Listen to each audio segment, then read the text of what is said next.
You fool! Warren is dead.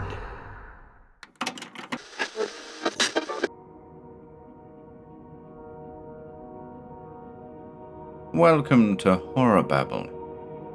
We return to tempestuous seas today, with a third volume of Horror at Sea stories, tales by Robert Bloch, Bill Hodgson, Frank Belknap Long, and others.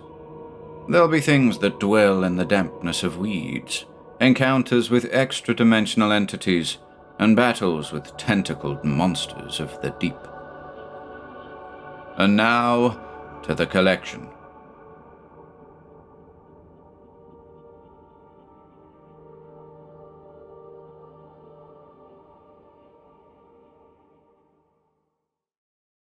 The Thing in the Weeds by William Hope Hodgson. This is an extraordinary tale. We had come up from the Cape, and owing to the trades heading us more than usual, we had made some hundreds of miles more westing than I ever did before or since. I remember the particular night of the happening perfectly. I suppose what occurred stamped it solid into my memory, with 1,000 little details that, in the ordinary way, I should never have remembered an hour. And of course we talked it over so often among ourselves that this, no doubt, helped to fix it all past any forgetting. I remember the mate and I had been pacing the weather side of the poop and discussing various old shellback superstitions. I was third mate, and it was between 4 and 5 bells in the first watch, i.e. between 10 and half-past. Suddenly, he stopped in his walk and lifted his head and sniffed several times. "My word, mister," he said, "there's a rum kind of stink somewhere about. Don't you smell it?" I sniffed once or twice at the light airs that were coming in on the beam. Then I walked to the rail and leaned over, smelling again at the slight breeze. And abruptly, I got a whiff of it, faint and sickly, yet vaguely suggestive of something I had once smelt before. "I can smell something, Mr. Lamont," I said. "I could almost give it name, and yet somehow I can't." I stared away into the dark to windward. "What do you seem to smell?" I asked him. "I can't smell anything now," he replied, coming over and standing beside me. "It's gone again. No, by Jove, there it is again. My goodness, whew!" The smell was all about us now, filling the night air. It had still that indefinable familiarity about it, and yet it was curiously strange, and more than anything else, it was certainly simply beastly. The stench grew stronger, and presently the mate asked me to go forward and see whether the lookout man noticed anything. When I reached the break of the forecastle head, I called up to the man to know whether he smelled anything. "Smell anything, sir?" he sang out. "Jumping larks, I should think I do. I'm fair poisoned with it." I ran up the weather steps and stood beside him. The smell was certainly very plain up there, and after savouring it for a few moments, I asked him whether he thought it might be a dead whale. But he was very emphatic that this could not be the case, for, as he said, he had been nearly 15 years in whaling ships and knew the smell of a dead whale, like as you would the smell of bad whiskey, sir, as he put it. "'Tain't no whale, yon, but the Lord, he knows what 'tis. I'm thinking it's Davy Jones come up for a breather."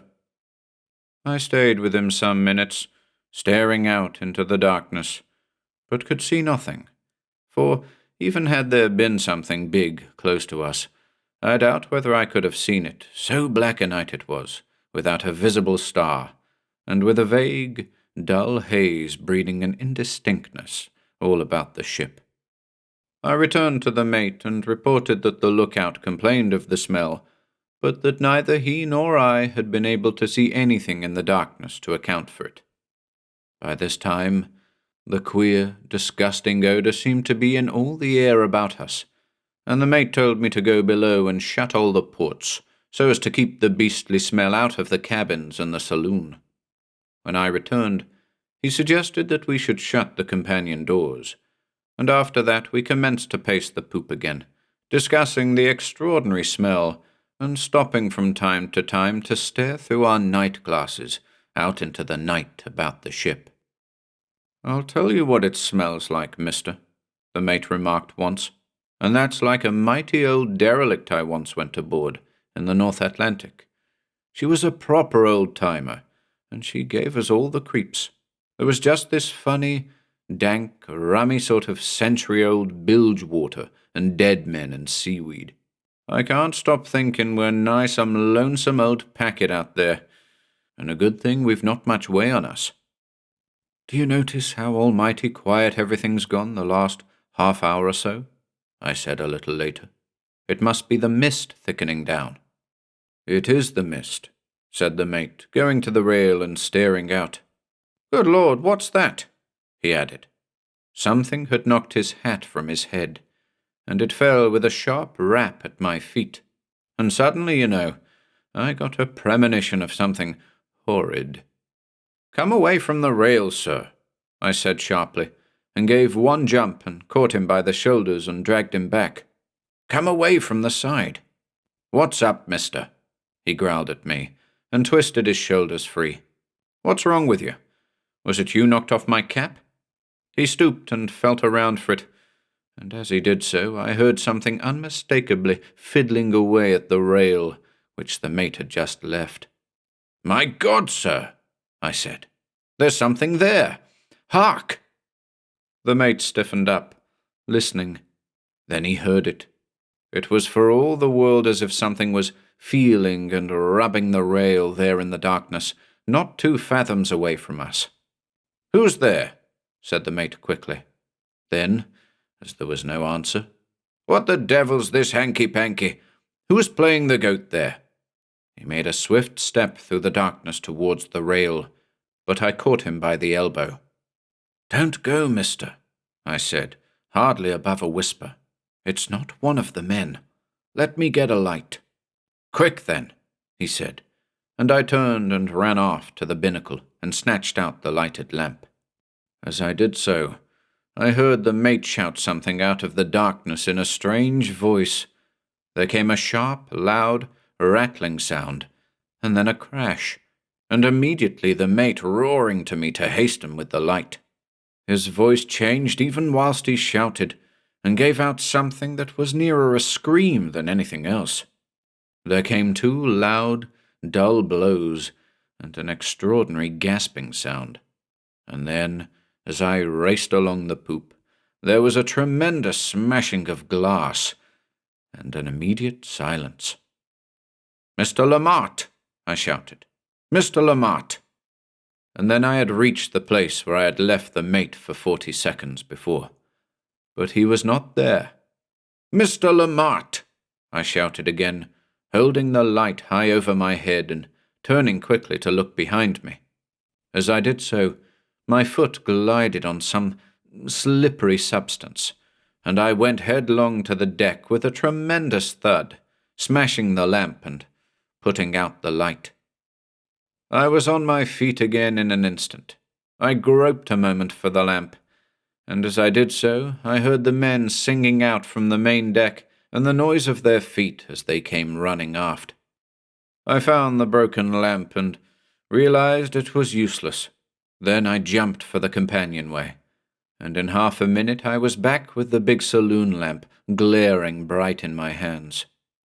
I ran for it again, shielding the upper edge of the glass chimney from the draught of my running, and the blaze of the big lamp seemed to make the weather side of the poop as bright as day, except for the mist, that gave something of a vagueness to things.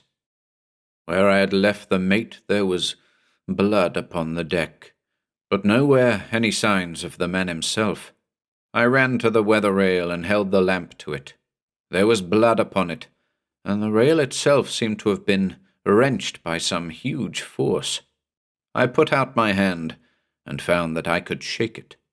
Then I leaned outboard and held the lamp at arm's length, staring down over the ship's side. "Mr. Lamart!" I shouted into the night and the thick mist. "Mr. Lamart! Mr. Lamart!" but my voice seemed to go, lost and muffled and infinitely small, away into the billowy darkness. I heard the men snuffling and breathing, waiting to leeward of the poop. I whirled round to them, holding the lamp high. "We heard something, sir," said Tarpley, the leading seaman in our watch.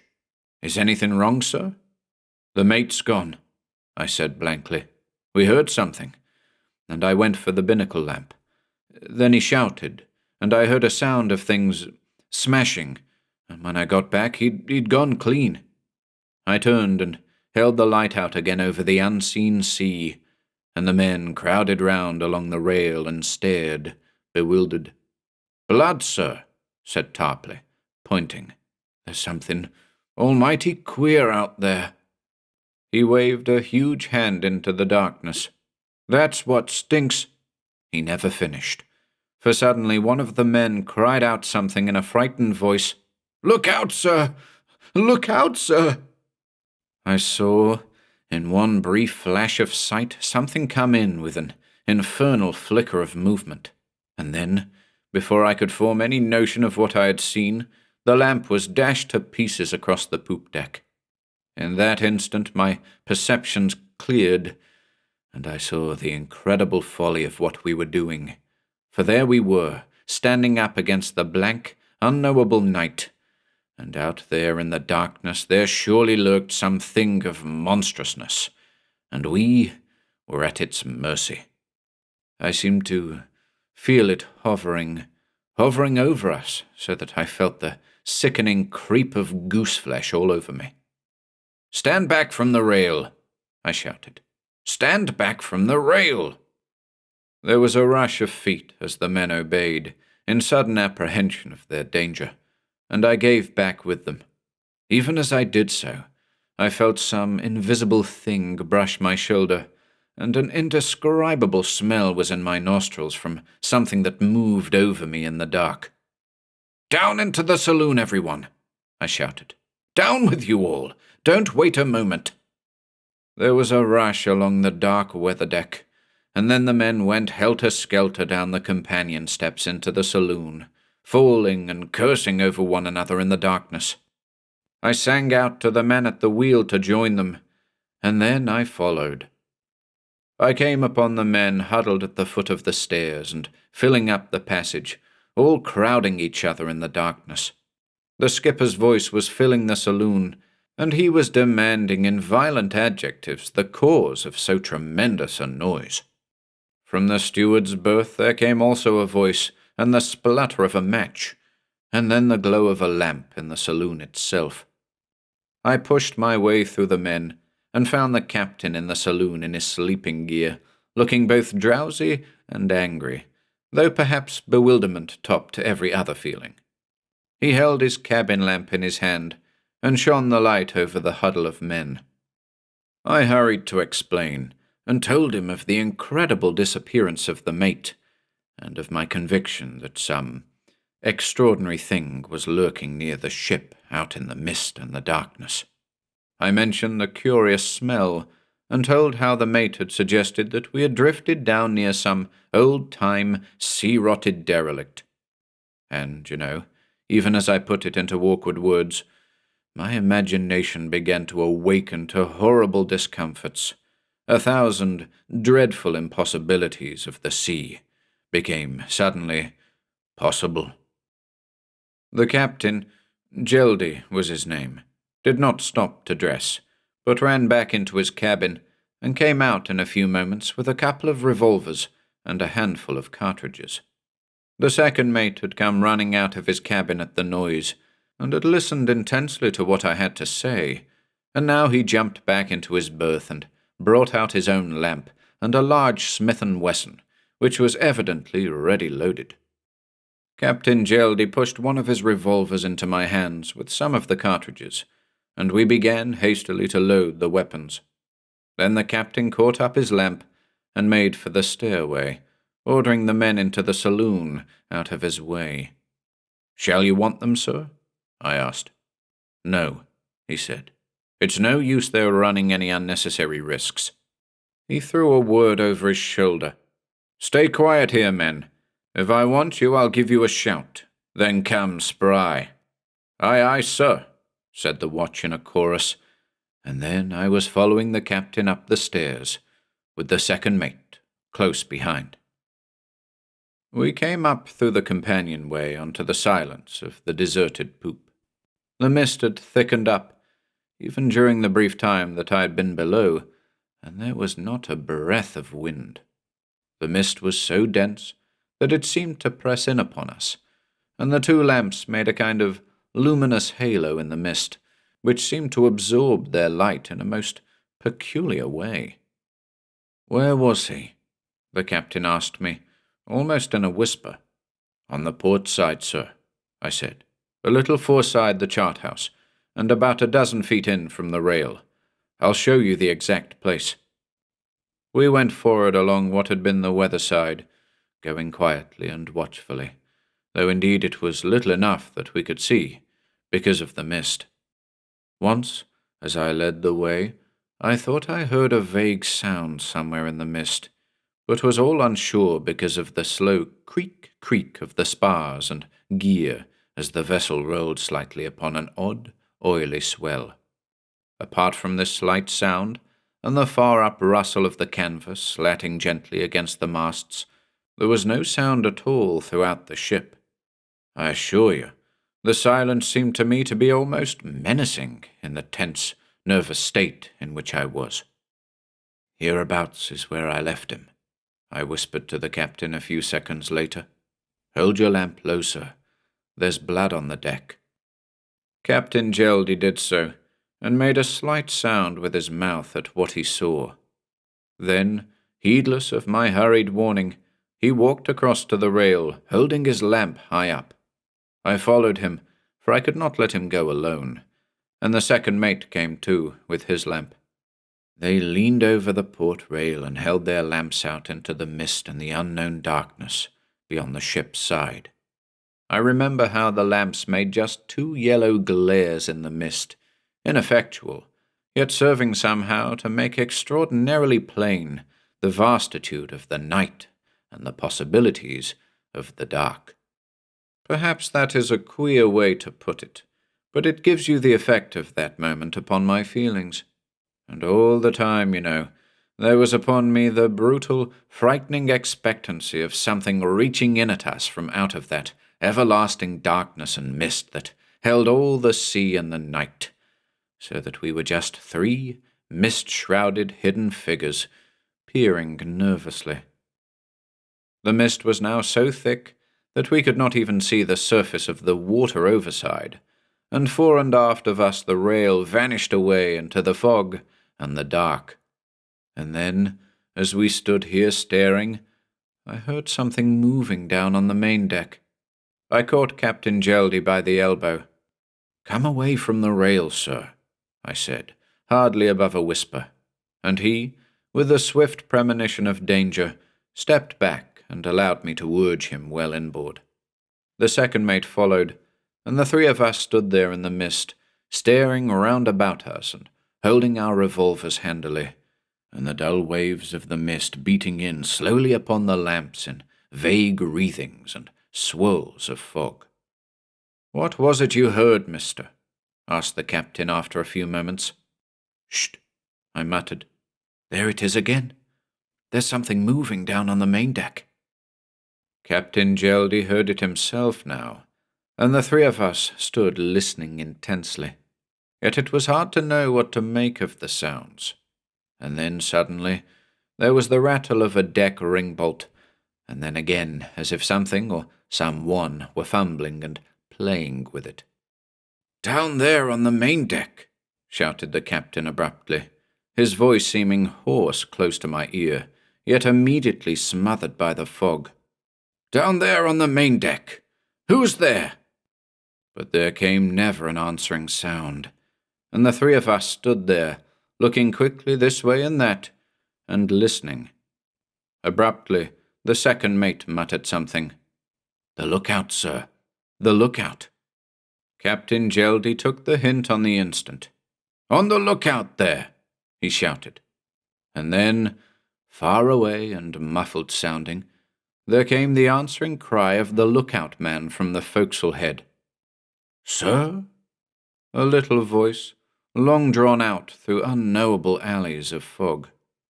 "Go below into the forecastle and shut both doors, and don't stir out till you're told," sung out Captain Geldy, his voice going lost into the mist, and then the man's answering, "Aye, aye, sir," coming to us faint and mournful. And directly afterwards the clang of a steel door, hollow-sounding and remote, and immediately the sound of another. "That puts them safe for the present, anyway," said the second mate, and even as he spoke, there came again that indefinite noise down upon the main deck of something moving with an incredible and unnatural stealthiness. "On the main deck there," shouted Captain Geldy sternly. "If there is anyone there, answer, or I shall fire." The reply was both amazing and terrifying, for suddenly a tremendous blow was stricken upon the deck, and then there came the dull, rolling sound of some enormous weight going hollowly across the main deck, and then an abominable silence. "My God," said Captain Geldy in a low voice, "what was that?" And he raised his pistol, but I caught him by the wrist. "Don't shoot, sir," I whispered. "It'll be no good. That, whatever it is, I mean, it's something enormous, sir. I really wouldn't shoot." I found it impossible to put my vague idea into words, but I felt there was a force aboard, down on the main deck, that it would be futile to attack with so ineffectual a thing as a puny revolver bullet. And then, as I held Captain Geldy's wrist, and he hesitated, irresolute, there came a sudden bleating of sheep, and the sound of lashings being burst, and the cracking of wood, and the next instant a huge crash, followed by crash after crash, and the anguished maaing of sheep. "My God," said the second mate, "the sheep pen's being beaten to pieces against the deck. Good God, what sort of thing could do that?" The tremendous beating ceased, and there was a splashing overside, and after that a silence so profound that it seemed as if the whole atmosphere of the night was full of an unbearable, tense quietness. And then the damp slatting of a sail far up in the night that made me start, a lonesome sound to break suddenly through that infernal silence upon my raw nerves. "Get below, both of you. Smartly now," muttered Captain Geldy. "There's something run either aboard us or alongside, and we can't do anything till daylight." We went below and shut the doors of the companionway, and there we lay in the wide Atlantic, without wheel or lookout or officer in charge, and something incredible down on the dark main deck. For some hours we sat in the captain's cabin, talking the matter over whilst the watch slept, sprawled in a dozen attitudes on the floor of the saloon. Captain Geldy and the second mate still wore their pyjamas, and our loaded revolvers lay handy on the cabin table, and so we watched anxiously through the hours for the dawn to come in. As the light strengthened, we endeavoured to get some view of the sea from the ports, but the mist was so thick about us that it was exactly like looking out into a grey nothingness that became presently white as the day came. "Now," said Captain Geldy, "we're going to look into this." He went out through the saloon to the companion stairs.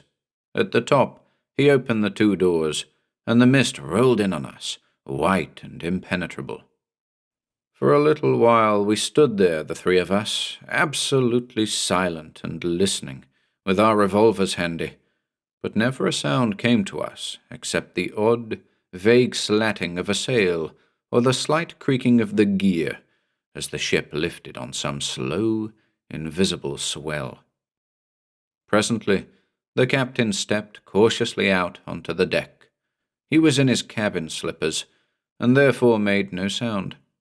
I was wearing gumboots, and followed him silently, and the second mate after me in his bare feet. Captain Geldy went a few paces along the deck, and the mist hid him utterly. "Phew!" I heard him mutter. "The stink's worse than ever." His voice came odd and vague to me through the wreathing of the mist. "The sun'll soon eat up all this fog," said the second mate at my elbow, in a voice little above a whisper. We stepped after the captain, and found him a couple of fathoms away, standing shrouded in the mist in an attitude of tense listening. "Can't hear a thing," he whispered. "We'll go forward to the break, as quiet as you like. Don't make a sound." We went forward, like three shadows, and suddenly Captain Geldy kicked his shin against something and pitched headlong over it, making a tremendous noise. He got up quickly, swearing grimly, and the three of us stood there in silence, waiting lest any infernal thing should come upon us out of all that white invisibility. Once I felt sure I saw something coming towards me, and I raised my revolver, but saw in a moment that there was nothing. The tension of imminent, nervous expectancy eased from us, and Captain Geldy stooped over the object on the deck. "The port hen coop's been shifted out here," he muttered. "It's all stove." "That must be what I heard last night when the mate went," I whispered. There was a loud crash just before he sang out to me to hurry with the lamp. Captain Geldy left the smashed hen coop, and the three of us tiptoed silently to the rail across the break of the poop. Here we leaned over and stared down into the blank whiteness of the mist that hid everything. "Can't see a thing," whispered the second mate. Yet as he spoke I could fancy that I heard a slight, indefinite, slurring noise somewhere below us, and I caught them each by an arm to draw them back. "There's something down there," I muttered. "For goodness sake, come back from the rail." We gave back a step or two, and then stopped to listen, and even as we did so, there came a slight air playing through the mist. "The breeze is coming," said the second mate. "Look, the mist is clearing already." He was right. Already, the look of white impenetrability had gone, and suddenly we could see the corner of the after-hatch coamings through the thinning fog. Within a minute, we could see as far forward as the mainmast, and then the stuff blew away from us, clear of the vessel like a great wall of whiteness that dissipated as it went. "Look!" we all exclaimed together. The whole of the vessel was now clear to our sight, but it was not at the ship herself that we looked, for, after one quick glance along the empty main deck, we had seen something beyond the ship's side. All around the vessel there lay a submerged spread of weed, for maybe a good quarter of a mile upon every side. "Weed!" sang out Captain Geldy in a voice of comprehension. "Weed! Look! By Jove, I guess I know now what got the mate." He turned and ran to the port side and looked over, and suddenly he stiffened and beckoned silently over his shoulder to us to come and see. We had followed, and now we stood, one on each side of him, staring. "Look," whispered the captain, pointing. "See the great brute? Do you see it? There! Look!" At first I could see nothing, except the submerged spread of the weed, into which we had evidently run after dark. Then, as I stared intently, my gaze began to separate from the surrounding weed a leathery-looking something that was somewhat darker in hue than the weed itself. "My God," said Captain Geldy. "What a monster! What a monster! Just look at the brute. Look at the thing's eyes. That's what got the mate. What a creature out of hell itself!" I saw it plainly now. 3 of the massive feelers lay twined in and out among the clumpings of the weed. And then, abruptly, I realized that the 2 extraordinary round discs, motionless and inscrutable, were the creature's eyes just below the surface of the water. It appeared to be staring, expressionless, up at the steel side of the vessel. I traced, vaguely, the shapeless monstrosity of what must be termed its head. "My God," I muttered. "It's an enormous squid of some kind. What an awful brute! What—" The sharp report of the captain's revolver came at that moment. He had fired at the thing, and instantly there was a most awful commotion alongside. The weed was hove upward, literally in tons. An enormous quantity was thrown aboard us by the thrashing of the monster's great feelers. The sea seemed almost to boil in one great cauldron of weed and water all about the brute, and the steel side of the ship resounded with the dull, tremendous blows that the creature gave in its struggle. And into all that whirling boil of tentacles, weed, and sea-water, the three of us emptied our revolvers as fast as we could fire and reload. I remember the feeling of fierce satisfaction I had in thus aiding to avenge the death of the mate. Suddenly, the captain roared out to us to jump back, and we obeyed on the instant. As we did so, the weed rose up into a great mound over 20 feet in height, and more than a ton of it slopped aboard. The next instant, 3 of the monstrous tentacles came in over the side, and the vessel gave a slow, sullen roll to port as the weight came upon her, for the monster had literally hove itself almost free of the sea against our port side in one vast, leathery shape, all wreathed with weed fronds, and seeming drenched with blood and curious black liquid. The feelers that had come inboard thrashed round here and there, and suddenly one of them curled in the most hideous, snake-like fashion around the base of the main mast. This seemed to attract it, for immediately it curled the 2 others about the mast, and forthwith wrenched upon it with such hideous violence that the whole towering length of spars, through all their height of 150 feet, were shaken visibly, whilst the vessel herself vibrated with the stupendous efforts of the brute. "It'll have the mast down, sir," said the second mate, with a gasp. "My God, it'll strain her side open. One of those blasting cartridges," I said to Geldy almost in a shout, as the inspiration took me. "Blow the brute to pieces." "Get one, quick," said the captain, jerking his thumb towards the companion. "You know where they are." In 30 seconds, I was back with the cartridge. Captain Geldy took out his knife and cut the fuse dead short. Then, with a steady hand, he lit the fuse and calmly held it until I backed away, shouting to him to throw it, for I knew it must explode in another couple of seconds. Captain Geldy threw the thing like one throws a quoit, so that it fell into the sea just on the outward side of the vast bulk of the monster. So well had he timed it that it burst with a stunning report just as it struck the water. The effect upon the squid was amazing. It seemed literally to collapse. The enormous tentacles released themselves from the mast and curled across the deck helplessly, and were drawn inertly over the rail, as the enormous bulk sank away from the ship's side, out of sight, into the weed. The ship rolled slowly to starboard, and then steadied. "Thank God," I muttered, and looked at the 2 others. They were pallid and sweating, and I must have been the same.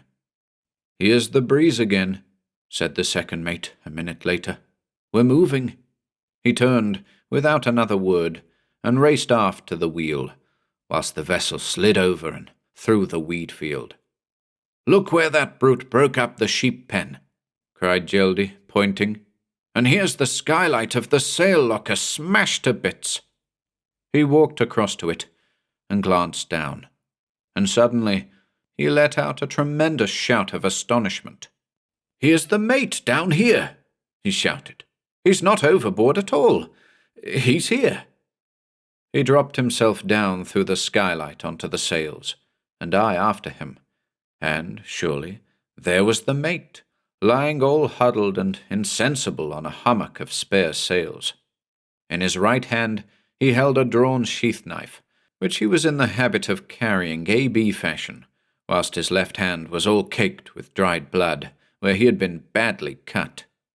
Afterwards, we concluded he had cut himself in slashing at one of the tentacles of the squid, which had caught him round the left wrist, the tip of the tentacle being still curled tight about his arm, just as it had been when he hacked it through.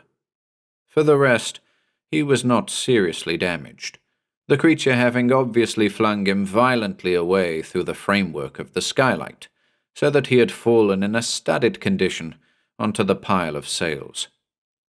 We got him on deck and down into his bunk, where we left the steward to attend him. When we returned to the poop, the vessel had drawn clear of the weed field, and the captain and I stopped for a few moments to stare astern over the taffrail. As we stood and looked, something wavered up out of the heart of the weed, a long, tapering, sinuous thing that curled and wavered against the dawnlight, and presently sank back again into the demure weed, a veritable spider of the deep, waiting in the great web that Dame Nature had spun for it in the eddy of her tides and currents. And we sailed away northwards with strengthening trades, and left that patch of monstrousness to the loneliness of the sea.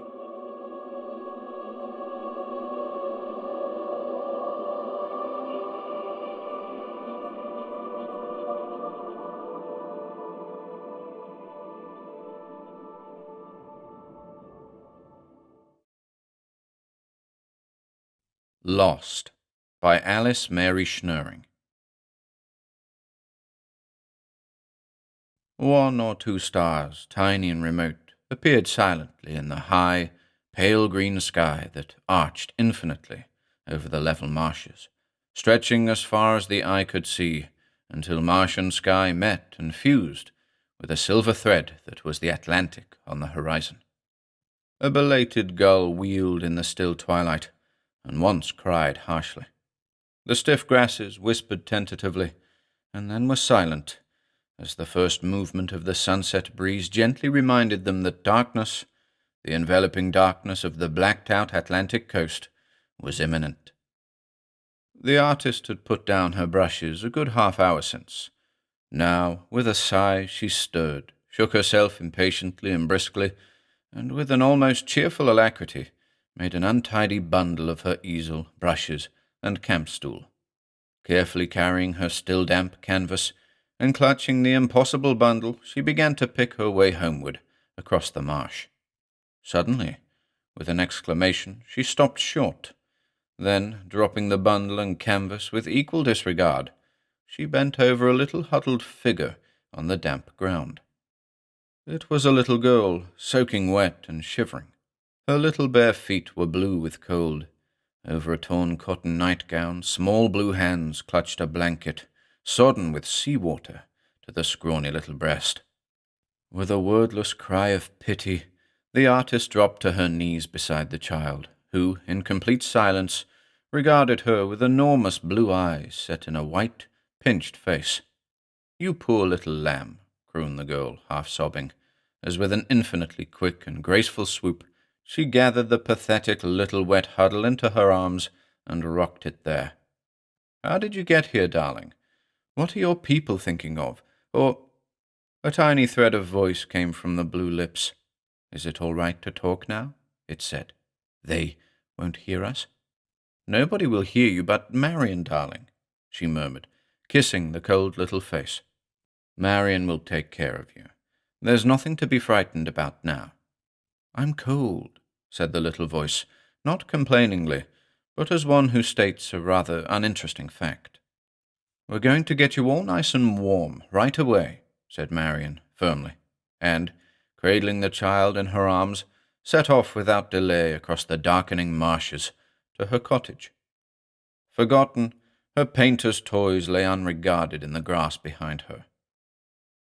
A hot bath, old woolly pajamas of Marion's, ludicrously rolled up in the arms and legs, and a bowl of soup stopped the shivering. At least, the child was no longer shivering, but Marion was, inside, at the appalling emaciation that the hot bath had revealed. Although she was emotional, Marion had plenty of common sense, and, except for a gentle question that had elicited the baby's name, Moira, she had kept up a cheerful, soothing monologue that comforted the little thing and made no demands on her. Tucked up in Marion's bed, her fawn-brown hair lying like floss on the pillow, Moira turned her head and gravely regarded her. Then, suddenly, her first change of expression, she threw Marion a fleeting, enchanting smile. It was gone almost as soon as it had come, but it transformed the pointed little face, lending it the illusion of baby-rounded cheeks and unshadowed eyes, and it wrenched at Marion's heart like a clawing hand. "How did you get out on the marsh, darling lamb?" Marion asked softly, bending over the little form almost lost in the bed. Moira's mouth drooped. Her eyes stared hopelessly at the girl, as if searching in darkness, as she whispered, "I was lost, looking for the others." An alarm bell sounded in Marion's mind. "What others, Moira, baby? Your mummy and daddy?" The little head moved in negation on the pillow. "The others, like me. The children. Tommy and Derek and Betsy. Were they on the marsh with you, darling?" Marion, for a frantic second, thought with horror of other children in the black night, lost on the marsh, but the baby's next words removed that fear, to replace it with a more dreadful one. "No, in the boat. Tommy. Tommy took care of me. I want Tommy. I want him now." And to Marion's utter consternation, big tears rolled down the little face, tears that were the more appalling because there was no accompaniment of sobs. She had recourse again to the ancient comfort of cradling arms, and as she crooned and babbled reassurances, the veined eyelids fell at last over the tear-dark eyes, and the last tears dried on the pitiful, sunken little cheeks. Marion kissed the child and put her gently down on the bed and covered her up to the chin, noting with a pang how cold the cheek still felt to her touch. Toward morning, Marion herself fell into a restless sleep, twisted uncomfortably in the armchair beside the old-fashioned oil stove. Her dreams were nightmares, and through them threaded the little wailing voice of a child lost in the darkness. In the chilly hour before dawn, she woke with a start. In her ears echoed a little voice, saying in a cry of pure delight, "Tommy!" And, completely awake in a second, she turned toward the bed, a smile forming on her lips, and the bed was empty. All that day, long after darkness had made mockery of her search, she roamed the salt marshes, mile on mile, calling Moira by name, crying little loving names to the endless undulations of the marsh grasses, until her voice was only a whisper. At last, stumbling with exhaustion, she went home, and a dragged sleep took her thoughts and twisted them into formless horrors. She woke finally, feeling bruised and leaden, noted without interest that the stove was cold and the oil tin empty, and wearily realized that she would have to go to the village for more. She met no one on the road to the village, an unusual thing, but it made no impression on her apathy. Once she stopped and was about to turn back to the marshes. Then the thought struck her that if she found Moira, when she found Moira, she would need oil to cook with and to warm the cottage, so she hurried on again, stumbling in her haste. At the outskirts of the village, it did impinge on her consciousness that the streets were unusually deserted, but she brushed aside the faint stirring of curiosity and went on, breaking into a clumsy run occasionally. Her objective was the wharf, where Mr. Elkin's general store sold milk, bread, dry goods, and oil. Oil for the stove to warm Moira, oil to warm chicken broth for Moira. As she neared the wharf, the explanation of the deserted village became obvious, had she cared. The whole population of Fleetport was clustered like a swarm of bees on the wharf, and an ominous sound, wordless and menacing, rose from them as they pressed close around something hidden from Marion's sight. The alarm bell rang again in her clouded mind, loudly, warningly, Acting on an impulse which not then nor ever after could she explain, she silently and fiercely pushed her way through the crowd until, at the water's edge, she stopped short. Rising and falling gently on the quiet rock of the tide was a battered, sea-scarred lifeboat. In it, like little worn-out toys, were 4 small bodies. They looked like very young dead birds, poor little mouths open, yellowed skin stretched taut on tiny bones. 2 of them lay in the bottom of the boat, covered with a tattered sailor's pea-jacket, and in the bow, heads pillowed on a life-preserver, a little brown-haired baby girl lay in the arms of a little boy, about 8 years old, Betsy and Eric, Tommy and Moira.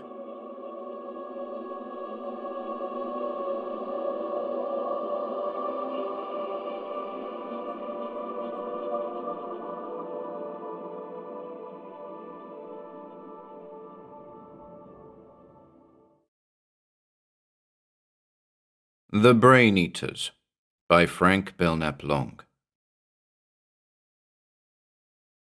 Stephen Williamson, anthropologist and archaeologist, stood at the rail of the Morning Star and watched the dim grey shape of the long boat shed its hazy indistinctness as the sun penetrated the fog and threw ruddy curlicues athwart the gleaming gunwales.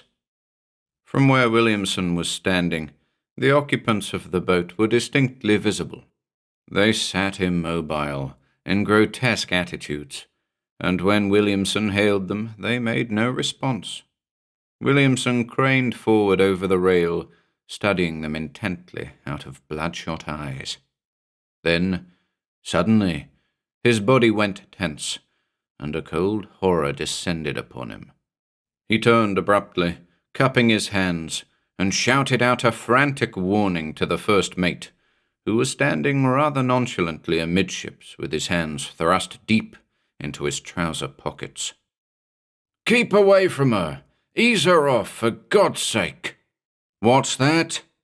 The mate strode to the rail and glanced anxiously over the side, but from where he was standing, the boat was not visible. He was obliged to repeat his query to Williamson, who occupied, for the moment, the position of ship's guardian. Below, in his cabin, the captain was raving impotently, his brain unhinged by liquor and fever. "What did you say, Steve?" "I said, stay clear of her." "Why?" "Cholera, I think. Anyhow, it's awful. A death trap. Keep clear of her." In a moment, the mate was by Stephen's side, staring with horror at the boat and its contents. It was drifting aimlessly in a long swell, its rudder askew and trailing sea moss, its oarlocks sodden with caked salt, and a darker, more disturbing ingredient that looked, from a distance, like caked blood. The mate gripped Williamson's arm. "They've been dead for weeks," he muttered hoarsely. "Every man of 'em. They're nothing more than skeletons." He spat to conceal his emotion. "Every man of 'em. God, Steve. Look there!" Williamson had raised his arm and was pointing excitedly at the tallest of the 7 skeletons. The mate grew dizzy with horror. A choking, gurgling sound issued from his throat, and his hand tightened on his companion's arm till the latter cried out in shrill protest. "Steady, Jim." Then, after a pause, "It was cannibalism. Nothing else. But I can understand it, Jim. If the poor devils were insane, crazed." "But his head," the mate protested hysterically. "They couldn't eat that. Why did they cut off his head?" The headless man sat bolt upright in the boat. He was clothed in stained grey trousers of woolen texture, and a coarse seaman's shirt of alternating black and white stripes open to the waist. His feet were bare and sun-scorched. One arm, severed at the wrist, dangled forlornly from beside the oarlocks, rising and falling with a slow, oily swell. The other was outstretched, as though it had been endeavouring at the instant of death to ward off the attack of something malign and unspeakable. On several parts of the hairy exposed chest were dark and ominous stains. The muscles of the torso stood out so rigidly in the half-light that they were discernible at a distance of 50 feet. But despite his mutilations and imperfections, the headless man was easily the most commanding figure in the boat. The other occupants were pitiable in the extreme. They sprawled against the gunwales in attitudes of abject despair, mere husks of flabby skin over protruding bones, with skull-like faces and rigid, immobile arms. The sea had had its way with them. They were not merely dead. They were beginning, slowly, to blacken and shrivel and putrefy. "It isn't cholera," said Stephen grimly. The mate nodded. "You're right, I guess." His voice sounded hollow and unfamiliar even to his own ears. The strangeness of its timbre appalled him. He glanced almost hysterically at his companion. How, he wondered, could the man remain so cool? He had hitherto been so emotional, so easily upset. Yet now, somehow, the scientist in him was rising to the occasion, was astonishing the mate by his assurance and poise. "We may as well lower a boat," said Stephen decisively. "I want to know precisely what happened. It's utterly ghastly, but I've got to know." 30 minutes later, a decidedly ill scientist crossed the deck of the Morning Star in a strangely indirect fashion, crossed the deck in a semi-daze and gripped the rail till his knuckles showed white. For a moment, he stood watching a Portuguese man-of-war scudding over the oily sea, his gaze remaining riveted on the weirdly beautiful polyp till it disappeared in the purple haze fringing the horizon. Then, abruptly, he wheeled and met the inquisitorial scrutiny of the mate. "Well?" "I told Harris to put sew sheets on the bodies," said Stephen in a cold and lifeless voice. "The least we can do is give them a decent burial." The mate shivered. "I hope we can get it over with soon. A crew of dead men don't suit my fancy. If the captain should see 'em in his condition, it wouldn't be pleasant. I told Simpson to keep watch on the old man." "I'm more concerned about the crew," said Stephen slowly. "They've been whispering and muttering ever since we brought the bodies aboard. Frightened blue, I guess. I don't know as I blame 'em. If they could see this diary—" Stephen tapped his pocket significantly. "They might run amok. To tell you the truth, Jim, it's got me frightened. I don't know what to think." The mate moistened his lips with the tip of his tongue. "It's crazy gibberish, Steve," he muttered. "They went through hell, apparently, and it's my guess this fellow Henderson cracked up under the strain. Being an officer and a gentleman, well, anyone could see he was only a frightened kid. I don't think I ever saw a man's face so drawn and despairful looking." Stephen removed a weather-stained memorandum book from his pocket and began nervously to finger the pages. "There are things here, Jim," he said, "that you can't argue away. Descriptions, details. I'm convinced those men encountered something appalling. No thirst-crazed lunatic could have been so devilishly, inhumanly logical. Henderson remained courageously cool-headed to the very last. This entry shows what stuff the kid was made of." Stephen had opened the book, and as the mate stared silently down into the almost motionless sea, he began, slowly, to read. "They want our brains. Last night one of them got in touch with me. It laid its cool face against my forehead and spoke to me. I could understand everything it said. A terrible death awaits us if we do not obey them implicitly. They want Thomas. We are to make no attempt to thwart or resist them when they come for him." Later. "They came for Thomas last night. They did not take all of him. He is sitting before me now. I can see his broad shoulders and back as I write. They are limned very terribly against the glare of the sunset, and they obtrude with a terrible vividness. His presence is a perpetual horror, but we dare not throw him overboard. They would not approve. I am perfectly sane. The horror has not dulled in any way my perception of the visible realities about me. I know that I am adrift in the Pacific, 50 miles perhaps off the coast of Salvador, and that I am compelled to endure the presence of a headless corpse and 5 cowardly fools who gibber and moan like baboons merely because they lack guts and haven't sufficient water. My own stoicism bewilders and amazes me. Why is it that my hand does not tremble as I write, that I can remain so observant, so calm? It may be that I have lost all capacity to suffer. We have passed into a strange world, an alien and utterly incomprehensible world, which makes the fears and agonies of common life seem curiously impersonal and remote. We have abandoned all hope of a possible rescue. Nothing can save us from them. It is amazing how completely I have resigned myself to the inevitable. 3 days ago we were as confident as the devil. Why, we actually jested when the Mary O'Brien went down. Red Taylor called it a natty dive. She went down bow first. It was an enormously impressive spectacle.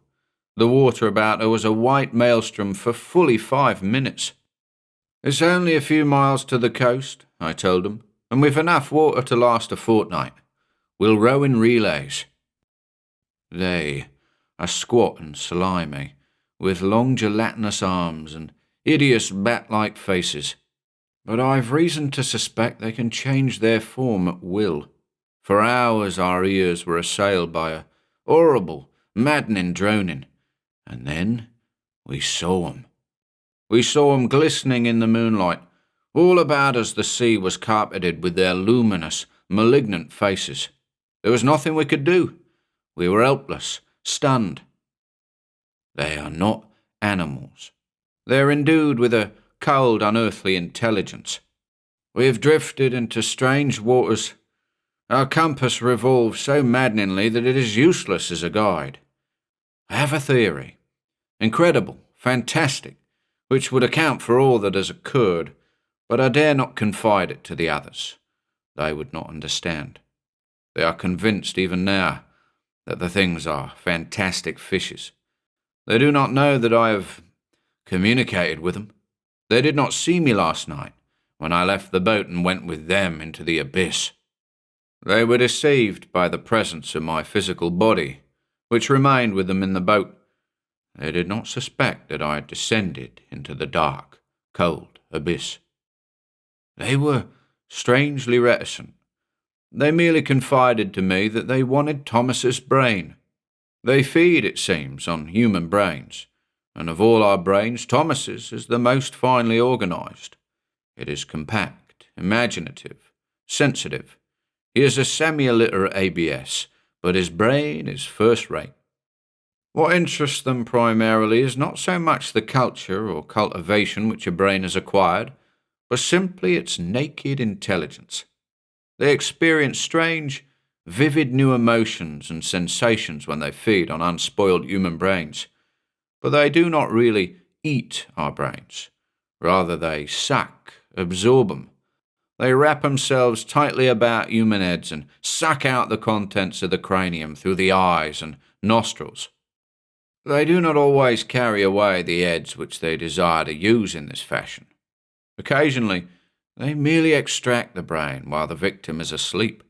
In such cases, the poor wretch is certain to awake a raving maniac. Sightless and a maniac.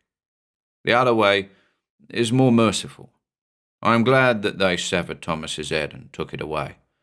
The presence of his body is a horror and a madness, but it is reassuring to know that he has ceased to suffer. The men are showing the effects of the torture. Brett has been whimpering pitifully for hours, and Lang is as helpless as an infant. They want to throw Thomas's body into the sea, but I won't give my consent. They live at the bottom of the sea, and are not a part of our familiar world. They inhabit another dimension. By some ghastly and inexplicable mischance, we have passed into another dimension of space. We have passed into an extension of the three-dimensional world. The existence of these creatures confirms the wildest speculations of theosophists and mystics, who have persistently maintained that man is not the only intelligent inhabitant of the globe, that there are other worlds impinging on ours. Above the familiar seas of the world are imposed other, invisible seas, inhabited by strange and hideous shapes utterly unlike anything with which we are familiar. There is not one Pacific Ocean merely. Occupying the same space in another dimension are invisible Pacifics inhabited by strange shapes with hidden, malevolent powers. We have, unaccountably, sailed into one of these invisible worlds. We have passed from the coast of Salvador to the sea coast of an alien world. It is a very terrible world. Its denizens are more malignant than vampires. They raven on the brains of lost travellers from the three-dimensional Pacific. I had fallen asleep from sheer exhaustion when they came for me and compelled me to follow them down through the blue depths to their strange, blue-litten city on the sea's floor. My body remained in the boat, but my brain was with them at the bottom of the sea. They can separate the brain temporarily from the body without any physical sundering. They were careful to explain to me why I should not share the fate of Thomas. They need me. I have been enjoined to guard Thomas's body, to keep the others from throwing it into the sea. Another ship has passed into this strange and hideous world. On it there is a brain which they covet, an extraordinary brain, the brain of a scientist and poet. They desire to absorb it, and they desire to absorb it while it is aflame with curiosity and maddened by fright. When they can absorb a highly evolved brain that is keyed up to a pitch of wild excitement, they experience the most intense ecstasy and rapture. So peculiarly are they constituted that they are capable of deriving the most piercing pleasure from highly evolved, highly inflamed cerebral tissue. In our world, rare or alien manifestations of energy like radium, cosmic rays and things of that kind react most violently on terrestrial organisms, and it is very conceivable that in this other world, animal tissue, especially such highly evolved tissue as one finds in human brains, reacts with a similar intensity upon the alien body substances of these creatures. The scientist, the man who is coming, has a brain which excites them immeasurably. They are determined to frighten and inflame it, and they think that if its possessor encounters Thomas sitting upright in the boat, headless and ghastly, it will become a rare delicacy and afford them the most exquisite rapture. They have asked me to help them, and I dare not refuse. But I can at least record what I know and suspect in this book, and if he is not a blind fool, he will strive to escape. I fear, though, that he is lost, hopelessly and irremediably lost. Like us, he has, in some mysterious way, passed into another world. The ship which bears him has been drawn, sucked, into some great vacuum or vent in three-dimensional space, and is now in an utterly alien world, a black and abysmal world. Nothing on earth can save him. His naked intelligence, perhaps, but nothing on earth. The brain-eaters will not spare him. They will fasten upon his skull and drain it dry. His eyes will be drawn from their sockets, and his brain will melt and dissolve like tallow in the sun. Their moist, dark mouths. I am very ill. The ocean about me is carpeted with leering, malignant faces. The others see him too. Brett is cringing and whining and foaming at the mouth like an epileptic, and Adams has collapsed against the gunwale. Blood is trickling from his nose, and his eyes are drawn inward. His face is a mask, a corpse mask. There is nothing we can do or say. We sit lifelessly by the oars and stare at Thomas's ghastly body, which has become a mockery, a menace. I have resigned all hope. Williamson closed the book and glanced anxiously at the man beside him. Wouldn't you say, Jim, that there was something behind it? Jim looked exceedingly ill. I don't know. It's all so very queer, uncanny. If there's any truth in it, it's your brain they're after. Williamson nodded. I'll tell you what I'm going to do, Jim. I'm going to sleep on deck tonight. I'll bring up my cot and sleep here. I'll feel safer somehow on deck. The mate lowered his head. I'd do that, he said simply. It was after midnight when Williamson awoke and sat up. The moonlight lay in bright, luminous stripes on his cot and the wet planks of the deck. The lifeboat stood out boldly in the silver light, and from where he lay, 3 huge water barrels and a great pile of tarred rope were plainly visible. At first, Williamson saw only these dim, familiar shapes. The water barrels, the rope, the lifeboat swaying reassuringly in the wind. Then, slowly, he became aware of something dark and cumbersome, something opaque that obscured his vision and concealed a portion of the second barrel, something that made a pie-shaped dent in the pile of cordage. He rubbed his eyes, slowly at first, then violently, hysterically. A dark shape was clinging to the heavy netting above his bed. For a moment, he stared at it in stark bewilderment. Then a great horror came upon him, and he shrank back against the pillows. It was clinging to the netting and moving backward and forward like a great, slow-moving beetle. It was a moving blot, concealing the stars, a fetid dark blot against the spectral moon. Nausea welled up within him. He started to rise, and then, suddenly, grew sick with terror incalculable. The strength ebbed from his limbs, and his mind refused to function. He lay supine upon the coarse sheets, too stricken to move or cry out. The thing was slowly changing its shape. It was assuming a more definite contour, was waxing more malignant and agile.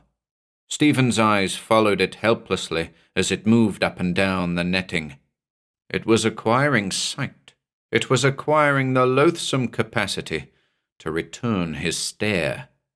2 luminous spots glowed malevolently down at him from its crawling bulk. It was globular and wet. From its dark, sack-like body depended 8 squirming tentacles. Or were they limbs? It was impossible to be certain. They were so maddeningly weaving and indistinct, at one moment swelling in girth, and then becoming so incredibly wire-like that they seemed to merge with the mesh of the netting which sustained them. But that the arms ended in thin, claw-like hands he did not for a moment doubt. The hands were too constantly visible, too patently sinister. They fumbled with the netting, as though seeking to draw it apart.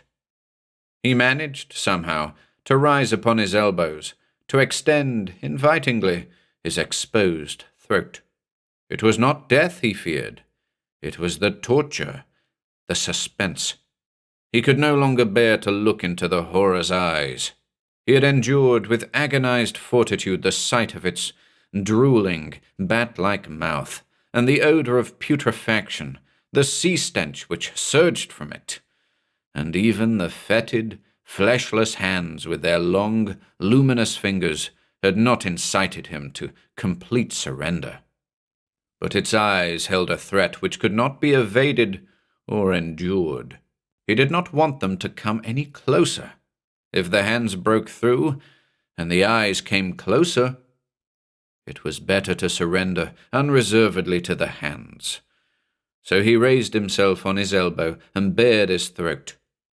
It was a full minute before he perceived that he had been mistaken, and that the hands were not seeking his throat. They were busily engaged in recovering from the wet deck a large, round object of disturbingly familiar appearance. The thing had evidently been compelled to lay this object down for a moment, in order to facilitate its ascent to the netting above Williamson's bed, and it was now intent on recovering its gruesome trophy. Slowly, deliberately, it raised the object in its terribly thin arms, caressing and fondling it, holding it very close for a moment to its moist and bulbous mouth. And, in that same instant, a hideous droning that was like the thrum of huge engines in some vast and reverberant power plant smote menacingly on Williamson's ear. It was not the droning, however, which drove Williamson shrieking from the bed and across the deck in a straight dash toward the rail. It was something much more unendurable than any sound on earth. It was the sight of a face, blue-cheeked and tortured, with matted red beard and white, pupilless eyes, a face distraught yet immobile, a face that grimaced and glowered and yet remained strangely, alarmingly impassive, the face of a dead man, the face of a corpse. There were dark stains above the temples, and the matted hair and beard were clotted with blood. The head was necklace, unattached. It seemed to float upon the air. In reality, however, it was being held very firmly in the terribly thin arms of something that wanted Williamson's brain, that wanted to do to Williamson what it had done to the object it was so proudly exhibiting. It was displaying the object unashamedly to Williamson because it wanted to terrify him, to appall and terrify him utterly. It wanted to drive Williamson mad with fright, so that it could fasten on his inflamed brain and drain it dry. The mate, standing unsteadily upon the bridge, was alive to Williamson's peril. He had watched the scientist awake from a troubled sleep, and had seen the dark shape moving backward and forward above the latter's head.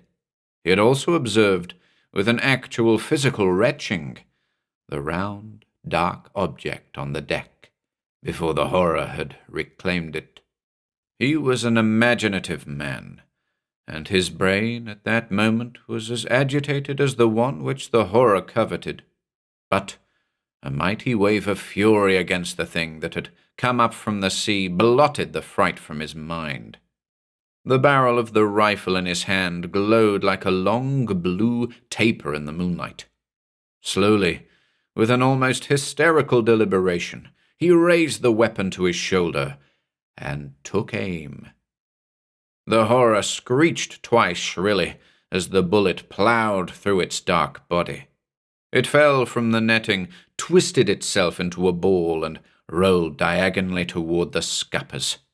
As it passed over the deck, it left a thin blue trail of phosphorescent slime on the wet planks.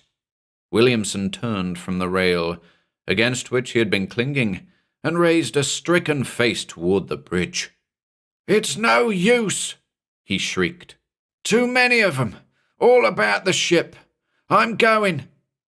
He started to climb upon the rail, and then, suddenly, his foot slipped, and he went down with a thud. When he raised himself again to a sitting posture, he was holding something dark and round between his hands and gibbering insanely. "No top to it! No top at all!" he screamed. "The brain pan's gone, all sucked dry, nothing inside. Oh, my God!" Two strong hands descended upon the mate's shoulders, and abruptly, ruthlessly, he was pushed aside. A tall form in wet, glistening slicker took his place upon the bridge. The mate's eyes widened bewilderingly. Captain Sayers, he muttered. Captain Sayers. But the captain ignored him. He was shouting out commands at the top of his bursting lungs. Put every stitch on her, he shouted. Jump lively there. Part of the crew had emerged from the hatches and were running rapidly backward and forward in response to the captain's orders. After a moment, he turned to the gasping mate. We'll get out of this. Do as I say, and we'll get out of this.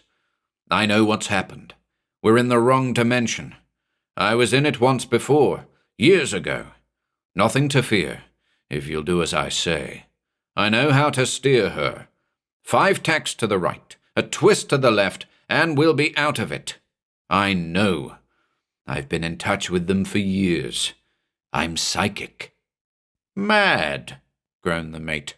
Stark, raving mad.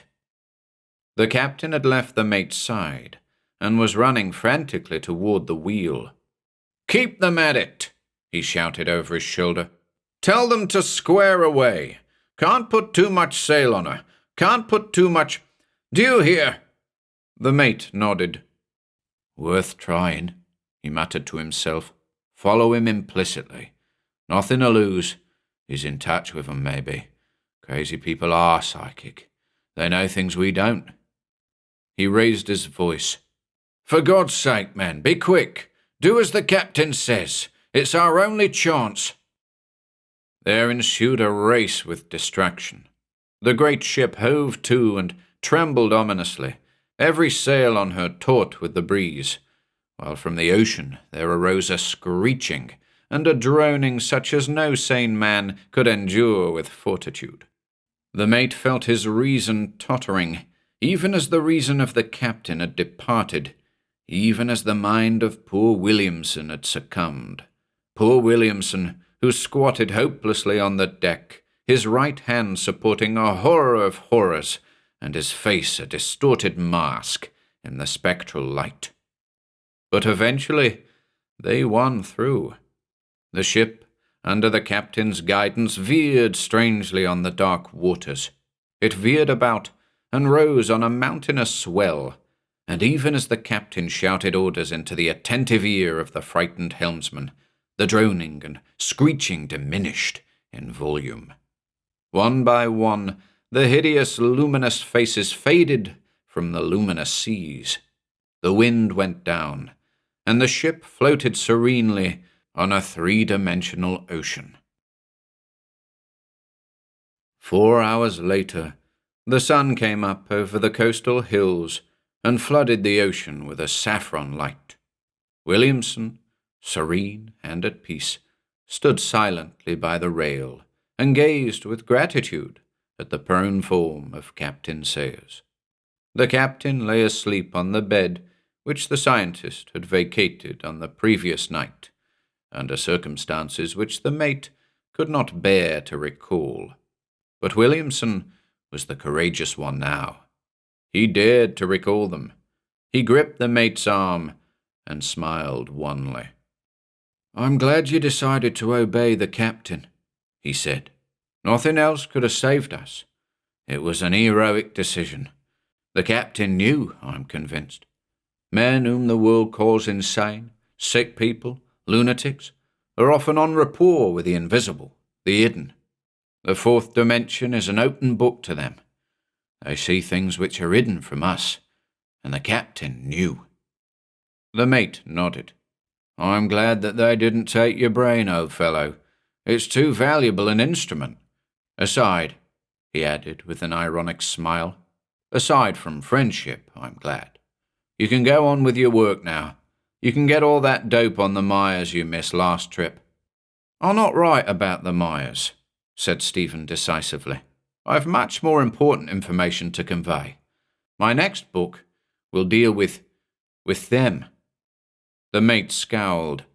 No one will believe you. Perhaps not, but I'm determined to put that all on paper. Someone, somewhere, may read it and understand. The mate shook his head. You'll lose caste. Your scientific friends will jibe and jeer at you. Stephen's face set in grim lines. Let 'em jeer, he muttered.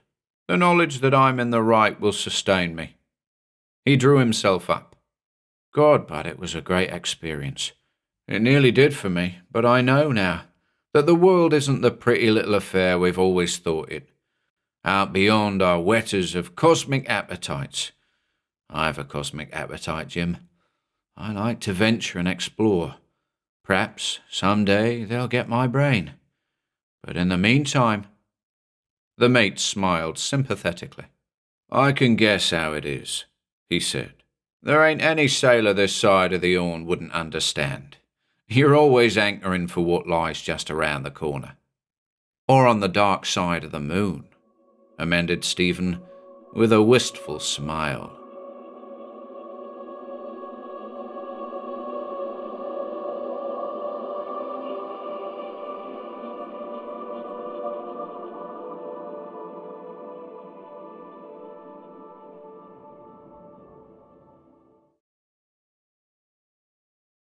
The Black Kiss by Robert Bloch and Henry Kuttner. They rise in green robes roaring from the green hells of the sea, where fallen skies and evil hues and eyeless creatures be. Chesterton, Lepanto. 1. The Thing in the Waters. Graham Dean nervously crushed out his cigarette and met Dr. Hedwig's puzzled eyes. "I've never been troubled like this before," he said. "These dreams are so oddly persistent. They're not the usual haphazard nightmares. They seem, I know it sounds ridiculous, they seem planned." "Dreams planned? Nonsense."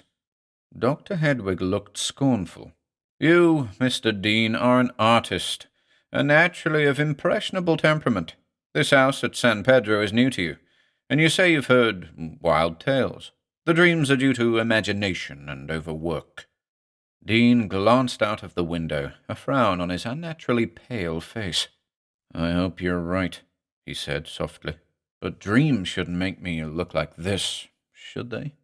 A gesture indicated the great blue rings beneath the young artist's eyes. His hands indicated the bloodless pallor of his gaunt cheeks. "Overwork has done that, Mr. Dean. I know what has happened to you better than you do yourself." The white-haired physician picked up a sheet covered with his own scarcely decipherable notes and scrutinized it in review. "You inherited this house at San Pedro a few months ago, eh? And you moved in alone to do some work?" "Yes. The seacoast there has some marvelous scenes." For a moment, Dean's face looked youthful once more, as enthusiasm kindled its ashy fires. Then he continued, with a troubled frown, "But I haven't been able to paint lately. Not seascapes, anyway. It's very odd. My sketches don't seem quite right anymore. There seems to be a quality in them that I don't put there." "A quality, did you say?" "Yes, a quality of malignness, if I can call it that. It's indefinable. Something behind the picture takes all the beauty out. And I haven't been overworking these last weeks, Dr. Hedwig." The doctor glanced again at the paper in his hand. "Well, I disagree with you there. You might be unconscious of the effort you expend. These dreams of the sea that seem to worry you are meaningless, save as an indication of your nervous condition." "You're wrong." Dean rose suddenly. His voice was shrill. "That's the dreadful part of it. The dreams are not meaningless. They seem cumulative and planned. Each night they grow more vivid, and I see more of that green, shining place under the sea. I get closer and closer to those black shadows swimming there. Those shadows that I know aren't shadows, but something worse. I see more each night. It's like a sketch I'd block out, gradually adding more and more until—" Hedwig watched his patient keenly. He suggested, "Until?" But Dean's tense face relaxed. He had caught himself just in time. "No, Dr. Hedwig, you must be right. It's overwork and nervousness, as you say. If I believe what the Mexicans had told me about Morella Godolpho, well, I'd be mad and a fool." "Who is this Morella Godolpho?" Some woman who has been filling you with foolish tales?" Dean smiled. "No need to worry about Morella. She was my great-great-grandaunt. She used to live in the San Pedro house and started the legends, I think." Hedwig had been scribbling on a slip of paper. "Well, I see, young man. You heard these legends. Your imagination ran riot. You dreamed. This prescription will fix you up." "Thanks." Dean took the paper, lifted his hat from the table, and started for the door. In the doorway, he paused, smiling wryly. "But you're not quite correct in thinking the legends started me dreaming, Doctor. I began to dream before I learned the history of the house." And with that, he went out. Driving back to San Pedro, Dean tried to understand what had happened to him, but always he came up against a blank wall of impossibility. Any logical explanation wandered off into a tangle of fantasy. The one thing he could not explain, which Dr. Hedwig had not been able to explain, was the dreams. The dreams started soon after he came into his legacy, this ancient house north of San Pedro, which had so long stood deserted. The place was picturesquely old, and that attracted Dean from the first. It had been built by one of his ancestors when the Spaniards still ruled California. One of the Deans, the name was Denner then, had gone to Spain and returned with a bride. Her name was Morella Godolpho, and it was this long-vanished woman about whom all the subsequent legends centered. Even yet there were wrinkled, toothless Mexicans in San Pedro who whispered incredible tales of Morella Godolpho, she who had never grown old, and who had a weirdly evil power over the sea. The Godolphos had been among the proudest families of Granada, but furtive legends spoke of their intercourse with the terrible Moorish sorcerers and necromancers. Morella, according to these same hinted horrors, had learned uncanny secrets in the black towers of Moorish Spain, and when Denner had brought her as his bride across the sea, she had already sealed a pact with dark powers, and had undergone a change. So ran the tales, and they further told of Morella's life in the old San Pedro house. Her husband had lived for 10 years or more after the marriage, but rumors said that he no longer possessed a soul. It is certain that his death was very mysteriously hushed up by Morella Godolpho, who went on living alone in the great house beside the sea. The whispers of the peons were hereafter monstrously augmented. They had to do with the change in Morella Godolpho, the sorcerous change which caused her to swim far out to sea on moonlit nights, so that watchers saw her white body gleaming amidst the spray. Men bold enough to gaze from the cliffs might catch glimpses of her then, sporting with queer sea creatures that gamboled about her in the black waters, nuzzling her with shockingly deformed heads.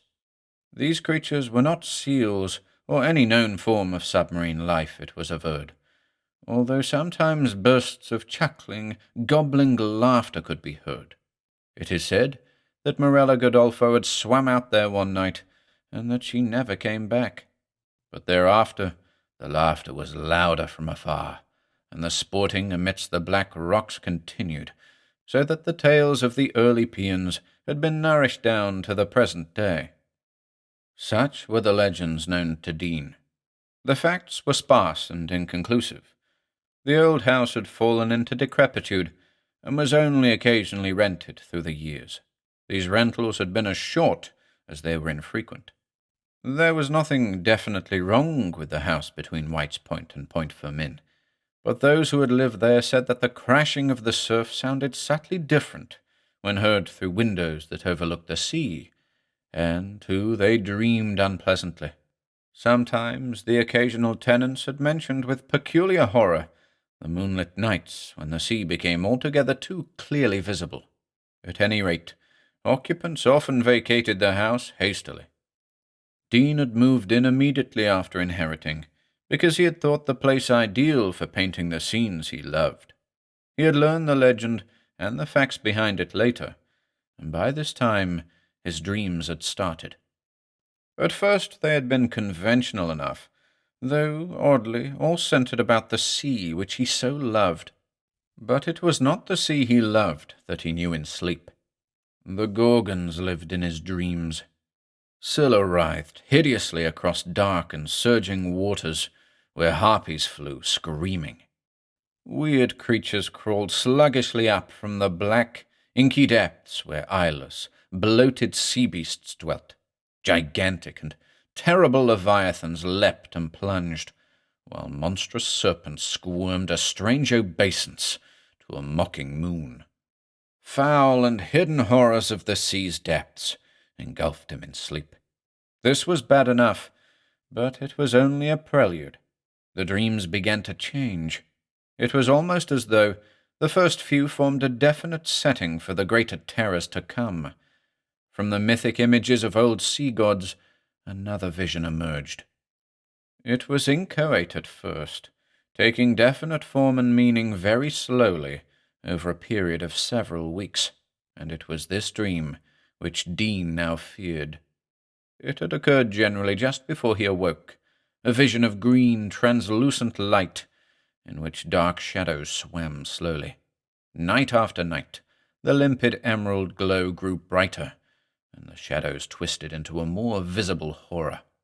These were never clearly seen, although their amorphous heads held a strangely repellent, recognizable quality for Dean. Presently, in this dream of his, the shadow creatures would move aside, as though to permit the passage of another. Swimming into the green haze would come a coiling shape.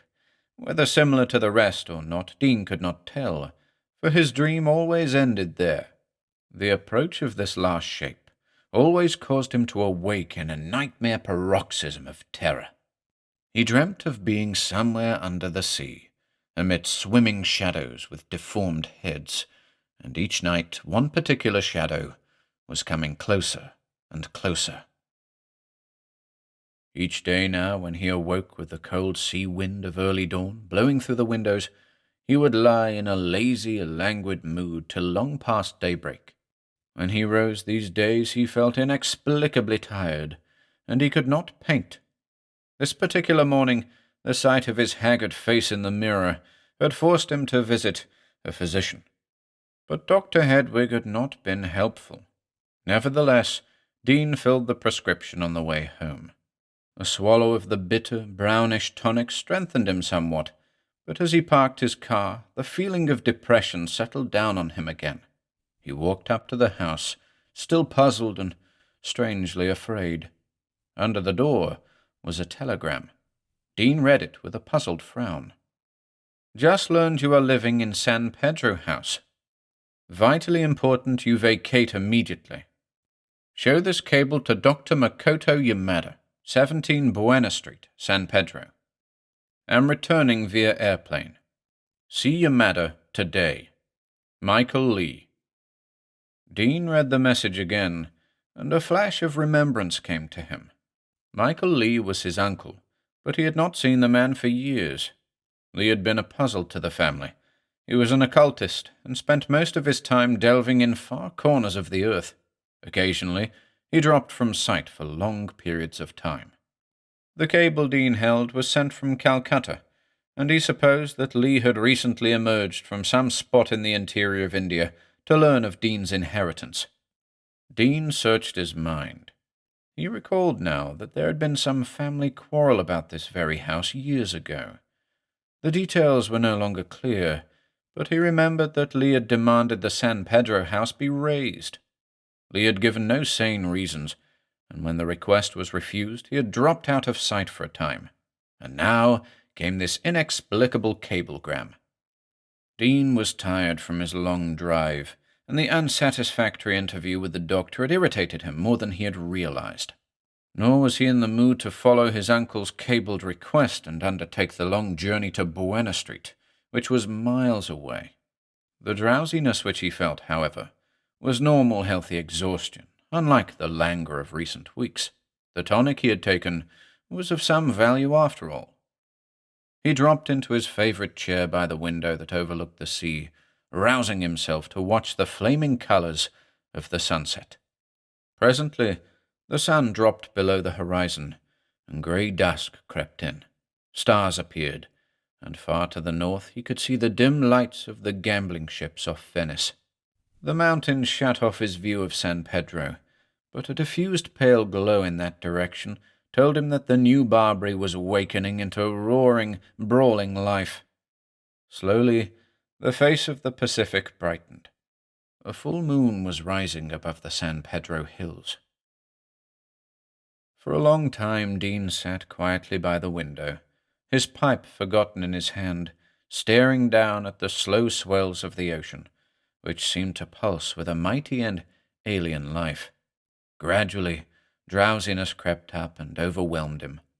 Just before he dropped into the abyss of sleep, there flashed into his mind Da Vinci's saying, "The two most wonderful things in the world are a woman's smile and the motion of mighty waters."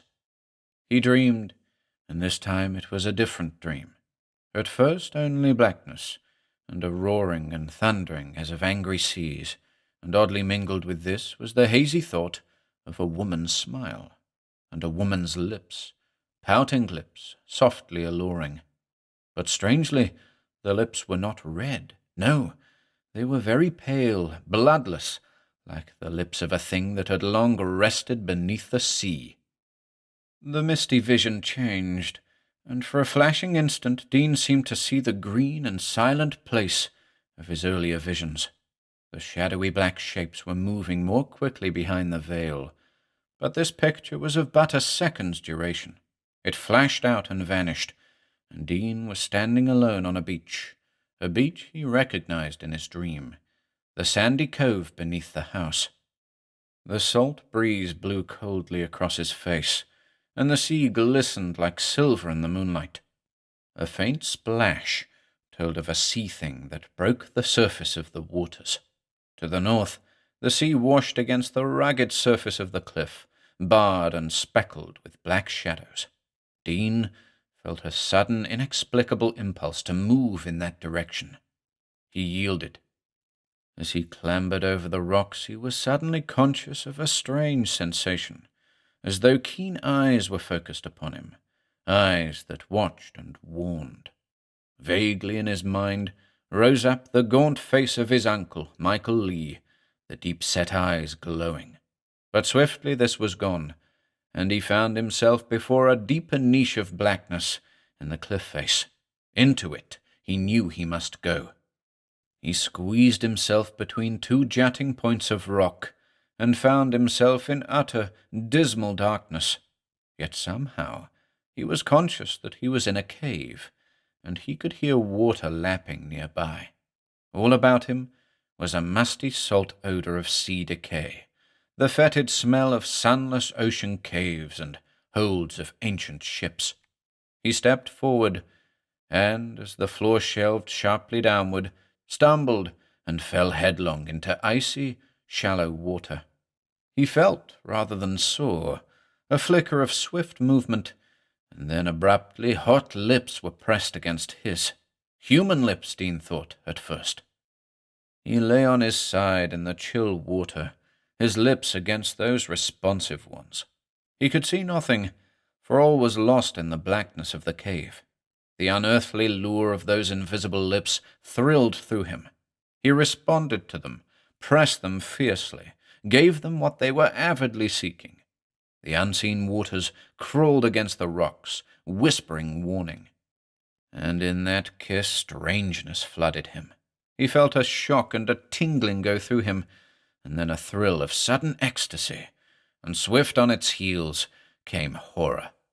Black, loathsome foulness seemed to wash his brain, indescribable but fearfully real, making him shudder with nausea. It was as though unutterable evil were pouring into his body, his mind, his very soul, through the blasphemous kiss on his lips. He felt loathsome, contaminated. He fell back. He sprang to his feet. And Dean saw, for the first time, the ghastly thing he had kissed, as the sinking moon sent a pale shaft of radiance creeping through the cave mouth. For something rose up before him, a serpentine and seal-like bulk that coiled and twisted and moved toward him, glistening with foul slime. And Dean screamed and turned to flee with nightmare fear tearing at his brain.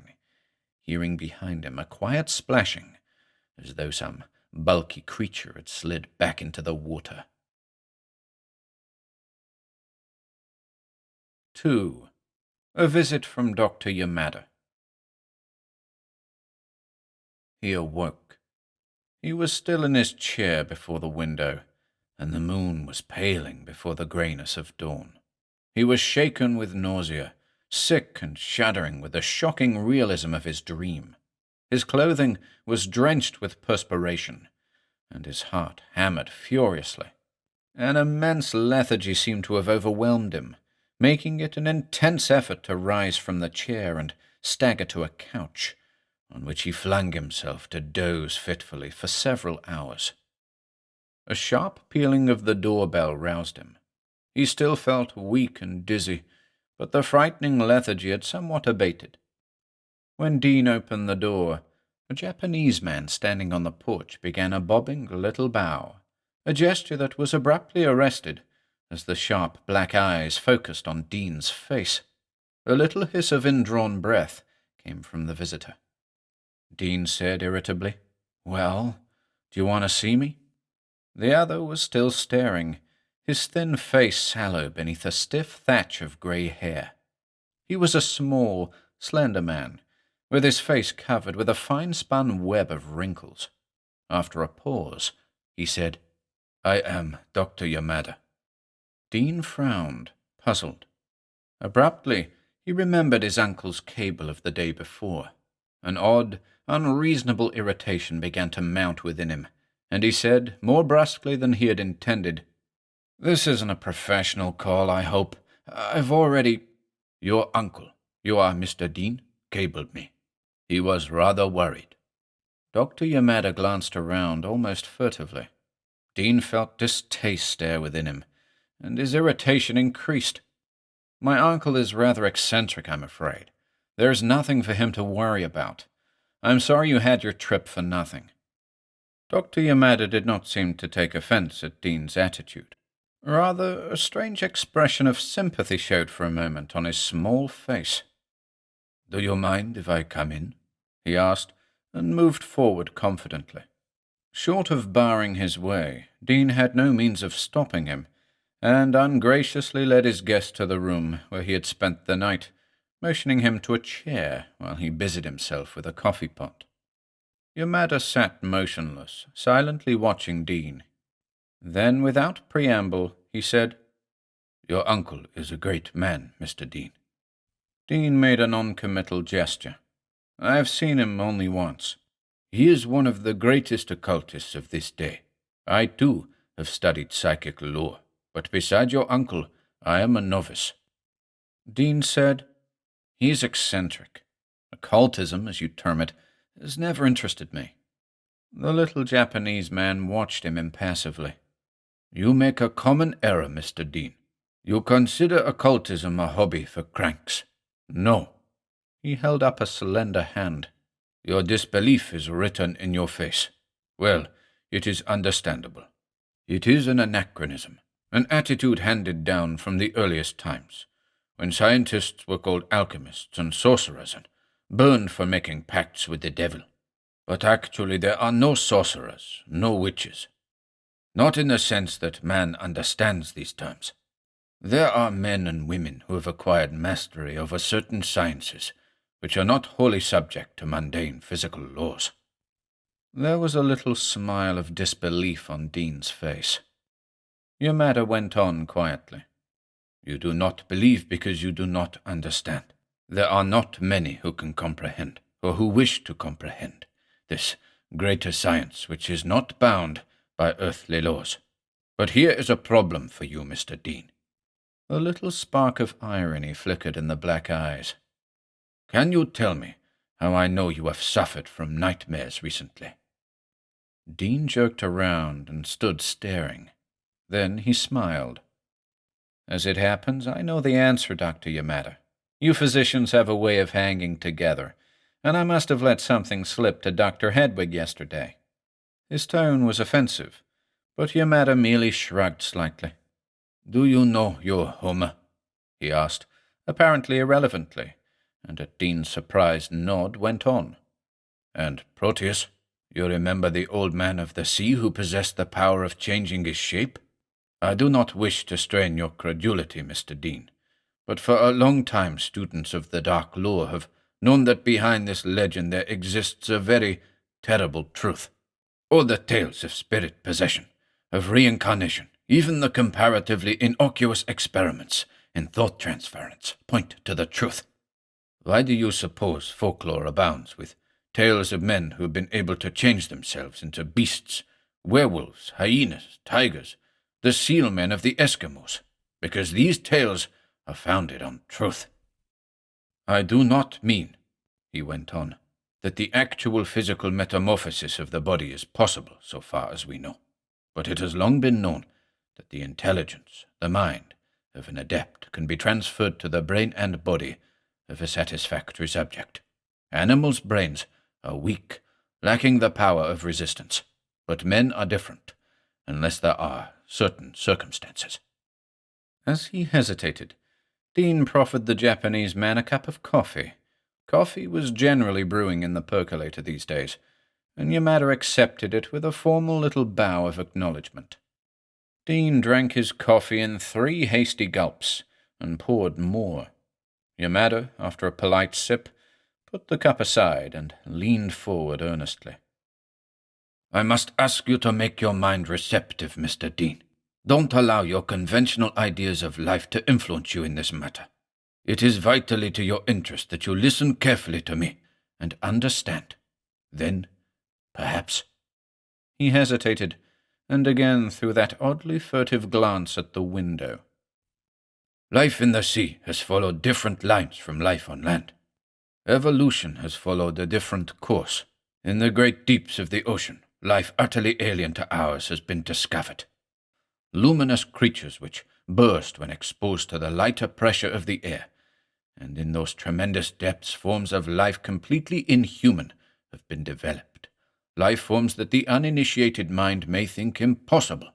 In Japan, an island country, we have known of these sea-dwellers for generations. Your English writer, Arthur Machen, has told a deep truth in his statement that man, afraid of these strange beings, has attributed to them beautiful or pleasantly grotesque forms which in reality they do not possess. Thus we have the Nereids and Oceanids, but nevertheless man could not fully disguise the true foulness of these creatures. Therefore there are legends of the Gorgons, of Scylla and the Harpies, and, significantly, of the mermaids and their soullessness. No doubt you know the mermaid tale, how they long to steal the soul of a man and draw it out by means of their kiss." Dean was at the window now, his back to the Japanese man. As Yamada paused, he said tonelessly, "Go on." "I have reason to believe," Yamada went on very quietly, "that Morella Godolpho, the woman from Alhambra, was not fully human. She left no issue. These things never have children. They cannot." "What do you mean?" Dean had turned and was facing the Japanese man, his face a ghastly white, the shadows beneath his eyes hideously livid. He repeated harshly, "What do you mean? You can't frighten me with your tales, if that's what you're trying to do. My uncle wants me out of this house for some reason of his own. You're taking this means of getting me out, aren't you? Eh?" "You must leave this house," Yamada said. "Your uncle is coming, but he may not be in time. Listen to me. These creatures, the sea-dwellers, envy man, sunlight and warm fires and the fields of earth, things which the sea-dwellers cannot normally possess. These things and love. You remember what I said about mind transference, the possession of a brain by an alien intelligence? That is the only way these things can attain that which they desire, and know the love of man or woman. Sometimes, not very often, one of these creatures succeeds in possessing itself of a human body. They watch always. When there is a wreck, they go there, like vultures to a feast. They can swim phenomenally fast. When a man is drowning, the defenses of his mind are down, and sometimes the sea-dwellers can thus acquire a human body. There have been tales of men saved from wrecks who ever after were oddly changed. Morella Godolpho was one of these creatures. The Godolphos knew much of the dark lore, but used it for evil purposes, the so-called black magic. And it was, I think, through this that sea-dweller gained power to usurp the brain and body of the woman. A transference took place. The mind of the sea-dweller took possession of Morella Godolpho's body, and the intelligence of the original Morella was forced into the terrible form of that creature of the abyss. In time, the human body of the woman died, and the usurping mind returned to its original shell. The intelligence of Morella Godolpho was then ejected from its temporary prison and left homeless. That is true death." Dean shook his head slowly, as though in denial, but did not speak, and inexorably Yamada kept on. "For years, generations since then, she has dwelt in the sea, waiting. Her power is strongest here, where she once lived. But, as I told you, only under unusual circumstances can this transference take place. The tenants of this house might be troubled with dreams, but that would be all. The evil being had no power to steal their bodies. Your uncle knew that, or he would have insisted that the place be immediately destroyed. He did not foresee that you would ever live here." The little Japanese man bent forward, and his eyes were twin points of black light. "You do not need to tell me what you have undergone in the past month. I know. The sea-dweller has power over you. For one thing, there are bonds of blood, even though you are not directly descended from her. And your love for the ocean, your uncle spoke of that. You live here alone with your paintings and your imaginative fancies. You see no one else. You are an ideal victim, and it was easy for that sea horror to become en rapport with you. Even now you show the stigmata." Dean was silent, his face a pale shadow amidst the darker ones in the corners of the room. What was the man trying to tell him? What were these hints leading up to? "Remember what I have said." Dr. Yamada's voice was fanatically earnest. "That creature wants you for your youth, your soul. She has lured you in sleep with visions of Poseidonus, the twilight grottos in the deep. She has sent you beguiling visions at first, to hide what she was doing. She has drained your life forces, weakened your resistance, waiting until she is strong enough to take possession of your brain. I have told you what she wants, what all these hybrid horrors raven for. She will reveal herself to you in time, and when her will is strong upon you in slumber, you will do her bidding. She will take you down into the deep, and show you the kraken-fouled gulfs where these things bide. You will go willingly, and that will be your doom. She may lure you to their feasts there, the feast they hold upon the drowned things they find floating from wrecked ships. And you will live such madness in your sleep because she rules you.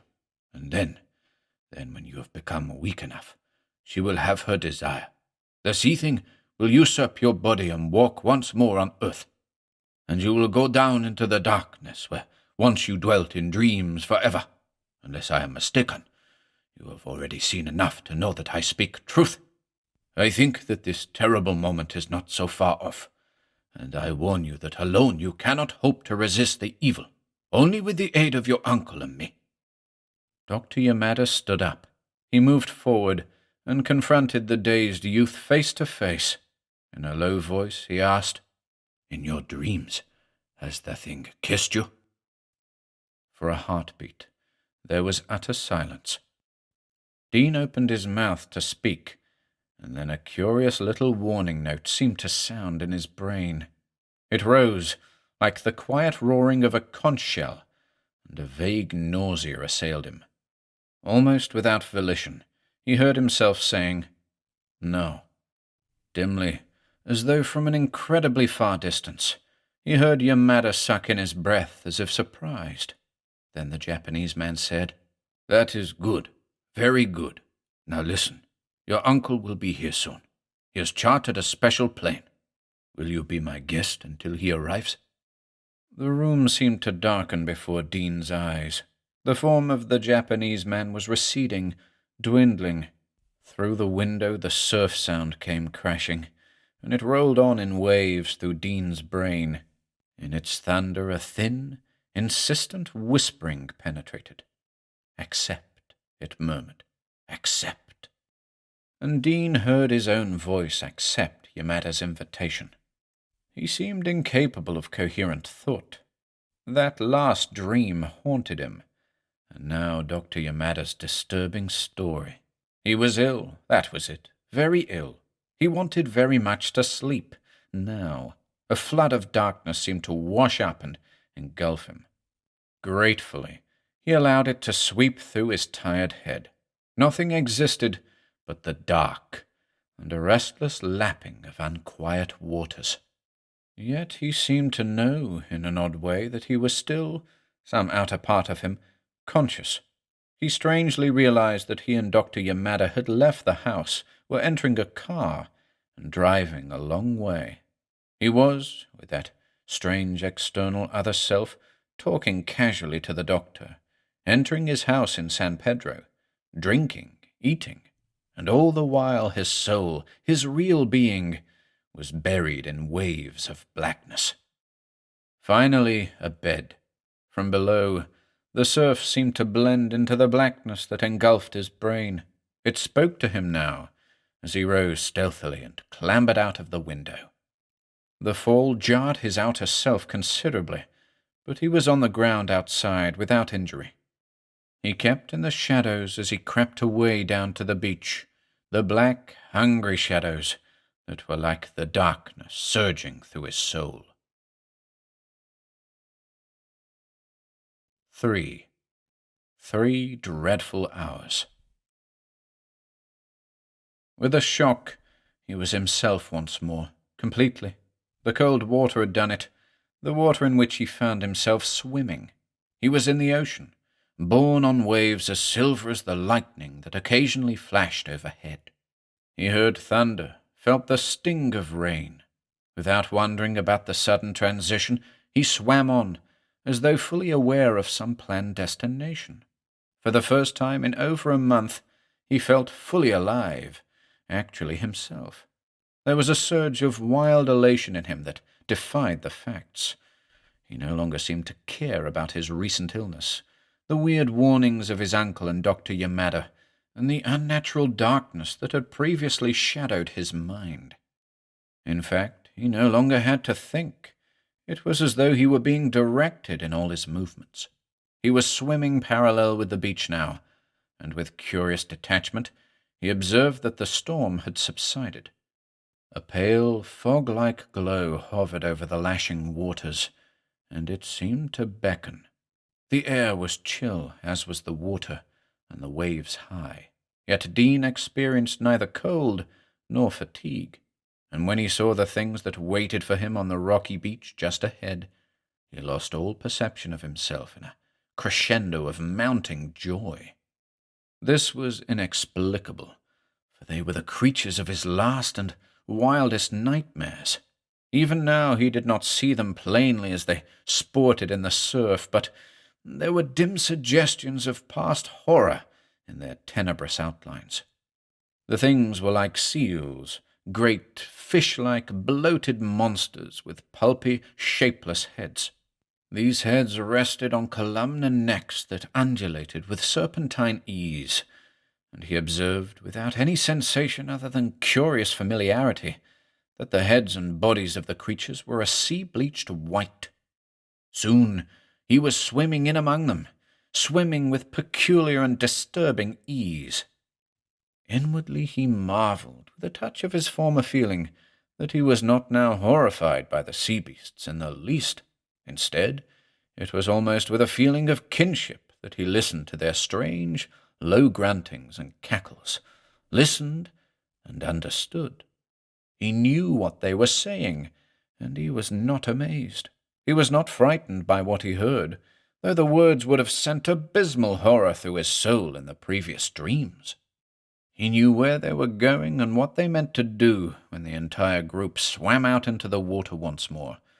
Yet he did not fear. Instead, he felt a strange hunger at the thought of what was to come, a hunger that impelled him to take the lead as the things with undulant swiftness glided through the inky waters to the north. They swam with incredible speed, yet it was hours before a seacoast loomed up through the murk, lit by a blinding flare of light from offshore. Twilight deepened to true darkness over the water, but the offshore light burned brightly. It seemed to come from a huge wreck in the waves just off the coast, a great hulk floating on the waters like a crumpled beast. There were boats gathered around it, and floating flares of light that revealed the scene. As though by instinct, Dean, with the pack behind him, headed for the spot. Swiftly and silently they sped, their slimy heads blurred in the shadows to which they clung, as they circled the boats and swam in toward the great crumpled shape. Now it was looming above him, and he could see arms flailing desperately, as man after man sank below the surface. The colossal bulk from which they leaped was a wreck of twisted girders, in which he could trace the warped outline of a vaguely familiar shape. And now, with curious disinterest, he swam lazily about, avoiding the lights bobbing over the water as he watched the actions of his companions. They were hunting their prey. Leering muzzles gaped for the drowning men, and lean talons raked bodies from the darkness. Whenever a man was glimpsed in shadows not yet invaded by rescue boats, one of the sea things craftily snared his victim. In a little while they turned and slowly swam away. But now many of the creatures clutched a grisly trophy at their squamous breasts. The pale white limbs of drowning men trailed in the water as they were dragged off into the darkness by their captors. To the accompaniment of low, carrion laughter, the beast swam away back down the coast. Dean swam with the rest. His mind was again a blur of confusion. He knew what that thing in the water was, and yet he could not name it. He had watched those hateful horrors snare doomed men and drag them off to the deep, yet he had not intervened. What was wrong? Even now, as he swam with frightening agility, he felt a call he could not fully understand, a call that his body was answering. The hybrid things were gradually dispersing. With eerie splashings, they disappeared below the surface of the gelid black waters, pulling with them the dreadfully limp bodies of the men, pulling them down to the blackness biding beneath. They were hungry.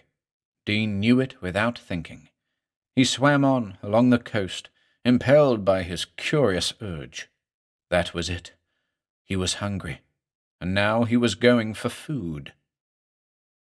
Hours of steady swimming southward.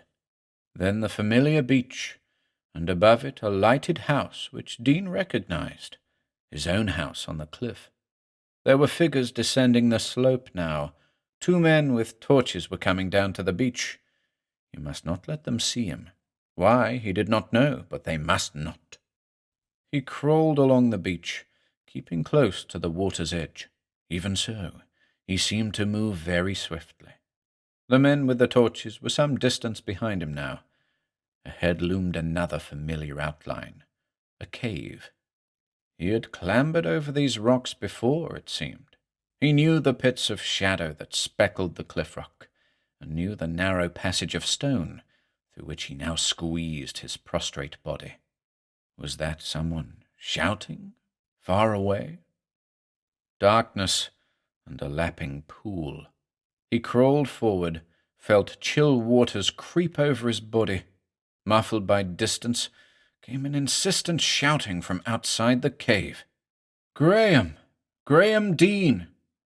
Then the smell of dank sea foulness was in his nostrils, a familiar, pleasant smell. He knew where he was now. It was the cave where in his dream he had kissed the sea thing. It was the cave in which... He remembered now. The black blur lifted from his brain, and he remembered all. His mind bridged the gap, and he once again recalled coming here earlier this very evening, before he had found himself in the water. Morella Godolpho had called him here. Here her dark whispers had guided him at twilight, when he had come from the bed at Dr. Yamada's house. It was the siren song of the sea creature that had lured him in dreams. He remembered how she had coiled about his feet when he entered, flung her sea-bleached body up until its inhuman head had loomed close to his own, and then the hot, pulpy lips had pressed against his. The loathsome, slimy lips had kissed him again. Wet, dank, horribly avid kiss. His senses had drowned in its evil, for he knew that this second kiss meant doom. "The sea dweller will take your body," Dr. Yamada had said, and the second kiss meant doom. All this had happened hours ago. Dean shifted around in the rocky chamber to avoid wetting himself in the pool. As he did so, he glanced down at his body for the first time that night, glanced down with an undulating neck at the shape he had worn for 3 hours in the sea. He saw the fish-like scales, the scabrous whiteness of the slimy skin, saw the veined gills. He stared into the waters of the pool then, so that the reflection of his face was visible in the dim moonlight that filtered through fissures in the rocks. He saw all. His head rested on the long reptilian neck. It was an anthropoid head with flat contours that were monstrously inhuman. The eyes were white and protuberant. They bulged with the glassy stare of a drowning thing. There was no nose, and the center of the face was covered with a tangle of wormy blue feelers. The mouth was worst of all. Dean saw pale white lips in a dead face, human lips, lips that had kissed his own, and now they were his own. He was in the body of the evil sea-thing that had once harbored the soul of Morella Godolpho. At that moment, Dean would gladly have welcomed death, for the stark, blasphemous horror of his discovery was too much to bear. He knew about his dreams now, and the legends. He had learned the truth, and paid a hideous price. He recalled vividly how he had recovered consciousness in the water and swam out to meet those others. He recalled the great black hulk from which drowning men had been taken in boats, the shattered wreck on the water. What was it Yamada had told him? When there is a wreck, they go there, like vultures to a feast. And now, at last, he remembered what had eluded him that night, what that familiar shape on the waters had been. It was a crashed Zeppelin. He had gone swimming into the wreckage with those things, and they had taken men. 3 hours, God! Dean wanted very much to die. He was in the sea body of Morella Godolpho, and it was too evil for further life. Morella Godolpho, where was she? And his own body, the shape of Graham Dean. A rustling in the shadowy cavern behind him proclaimed the answer. Graham Dean saw himself in the moonlight, saw his body, line for line, hunching furtively past the pool, in an effort to creep away unobserved. Dean's flippered fins moved swiftly. His own body turned. It was ghastly for Dean to see himself reflected where no mirror existed. Ghastlier still to see that in his face there no longer were his eyes. The sly, mocking stare of the sea creature peered out at him from behind their fleshy mask, and they were ancient, evil. The pseudo-human snarled at him and tried to dodge off into the darkness. Dean followed, on all fours. He knew what he must do. That sea-thing, Morella, she had taken his body during that last black kiss, just as he had been forced into hers. But she had not yet recovered enough to go out into the world. That was why he had found her still in the cave. Now, however, she would leave, and his Uncle Michael would never know. The world would never know either what horror stalked its surface, until it was too late. Dean, his own tragic form hateful to him now, knew what he must do. Purposefully, he maneuvered the mocking body of himself into a rocky corner. There was a look of fright in those jellied eyes. A sound caused Dean to turn, pivoting his reptilian neck. Through glazed fish eyes he saw the faces of Michael Lee and Dr. Yamada. Torches in hand, they were entering the cave. Dean knew what they would do, and he no longer cared. He closed in on the human body that housed the soul of the sea beast, closed in with the beast's own flailing flippers, seized it in its own arms, and menaced it with its own teeth near the creature's white, human neck. From behind him he heard shouts and cries at his very back, but Dean did not care. He had a duty to perform, an atonement. Through the corner of his eye he saw the barrel of a revolver as it glinted in Yamada's hand. Then came 2 bursts of stabbing flame, and the oblivion Dean craved. But he died happy, for he had atoned for the black kiss. Even as he sank into death, Graham Dean had bitten with animal fangs into his own throat, and his heart was filled with peace as, dying, he saw himself die. His soul mingled in the 3rd black kiss of death.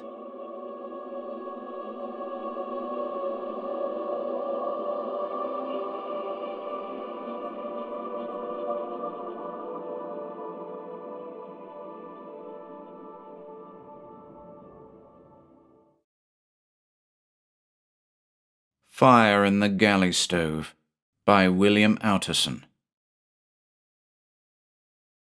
The ship Unicorn loitered to the westward, running large with a gentle breeze from the south. In the light of the brilliant moon, her decks gleamed whitely. Aloft, sly shadows played among her sails and spars. Overside, the quiet sea murmured as she passed. Mr. Mergham stood on the weather side of the poop, staring sourly ahead and seeing, though not perceiving, the beauty of the night. His keen ears caught the various sounds of ship and sea and wind, and his trained mind recognized them automatically, especially the soft thud of the rudder as the sea touched it, now on one side and now on the other.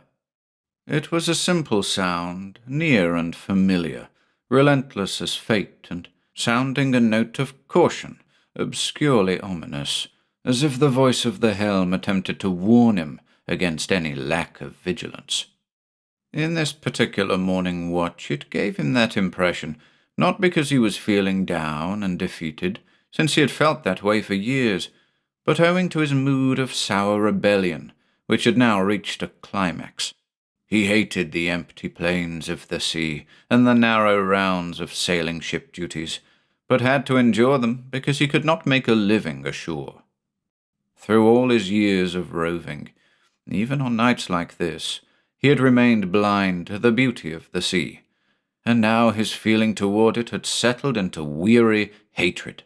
He knew its effects of blended color, its wide gradations of sound and action, the tireless charm of a sailing ship's effortless movement, the quality of silent distance, and the wonder of the skies.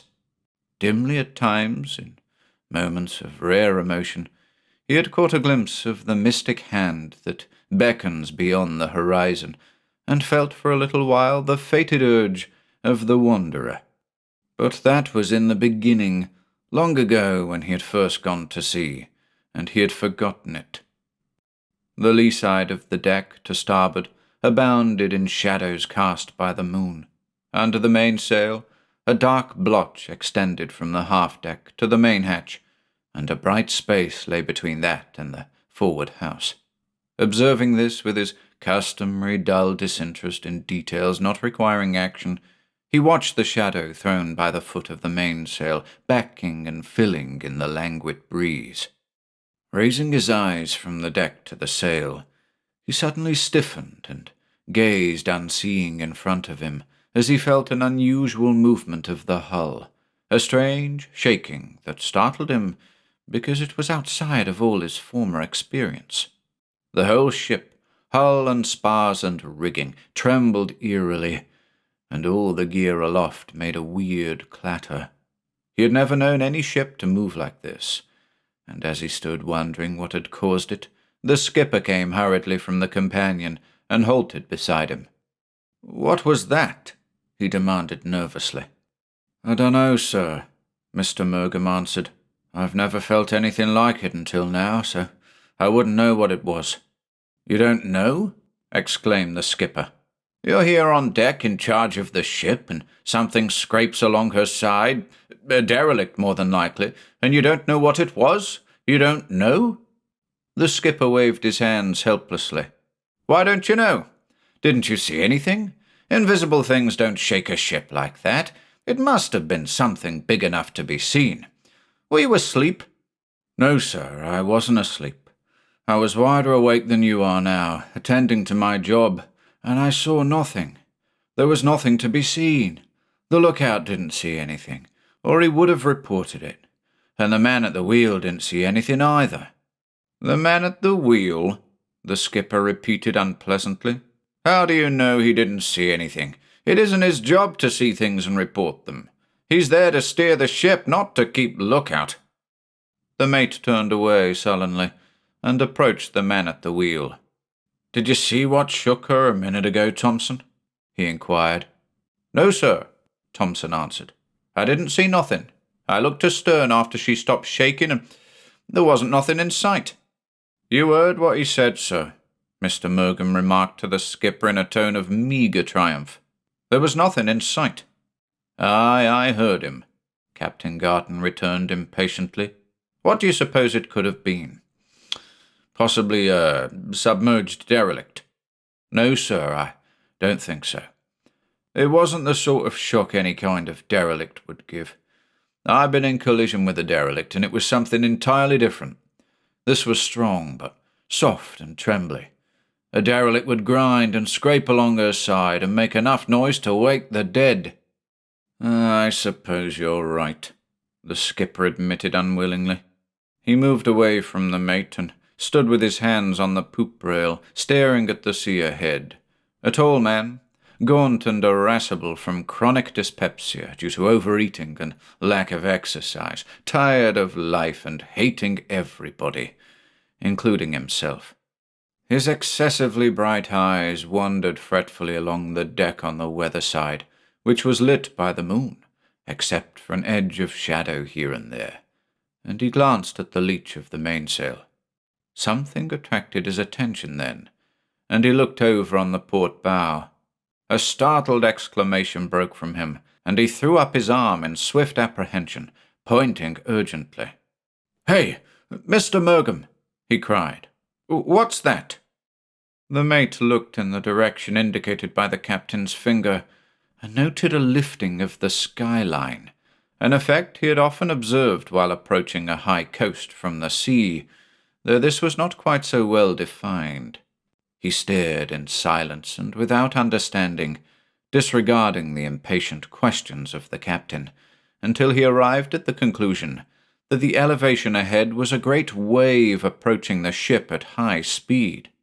In the moonlight he could see its steep, unbroken slope shining like bright metal and rushing toward them, and he was disturbed by the thought that it might sweep the decks clean. "It's a big wave, sir," he said at last, in faint excitement. "Yes, it is," the skipper agreed. "It couldn't be anything else, and it explains the shaking of the ship a few minutes ago. There's been an upheaval of the sea bottom, a submarine earthquake, and when the sea bottom shook, the sea shook with it. The sea floor hereabouts has risen nearly 2,000 feet during the past 20 years. "Tidal wave on the port bow, sir," the lookout reported belatedly. He had been uncertain what name to give it, or whether to make any report about it, since waves of any size are not usually reported aboard ships at sea. They take them as they come. "Aye, aye," replied Mr. Mergham. "Close all ports forward." They could see the forms of the men moving about on their bare feet as they carried out this order, scattering silently and passing among the shadows from the sails on the foremast. The ports were closed in a little while, and the men thought they ought to shut all the doors, but before they could begin to do this, the big wave rolled up like the side of a mountain. The skipper and the mate watched it come, not expecting any particular trouble from it, whatever its size, since ships are built to ride the seas in all weathers and conditions, and the wave was approaching from a favourable direction, about 2 points on the weather bow. As it drew nearer and revealed its enormous size, its smooth crest towering loftily above the level of the sea, the two officers began to feel doubtful. They could hardly expect the ship to ride dry over such a mass of water as that, so abruptly sloped and moving so swiftly. When it reached the bows of the Unicorn, she gave a mighty heave and lifted her head in a gallant effort to climb the watery height, but she could not rise swiftly enough. Halfway up, her bowsprit and cutwater drove into it, and it broke over her, coming down on the decks with a solid crash that seemed to beat her under the sea. It swept over the forecastle head and rolled along the main deck in an avalanche, burying the houses far under and foaming against the mast as high as the foot of the courses.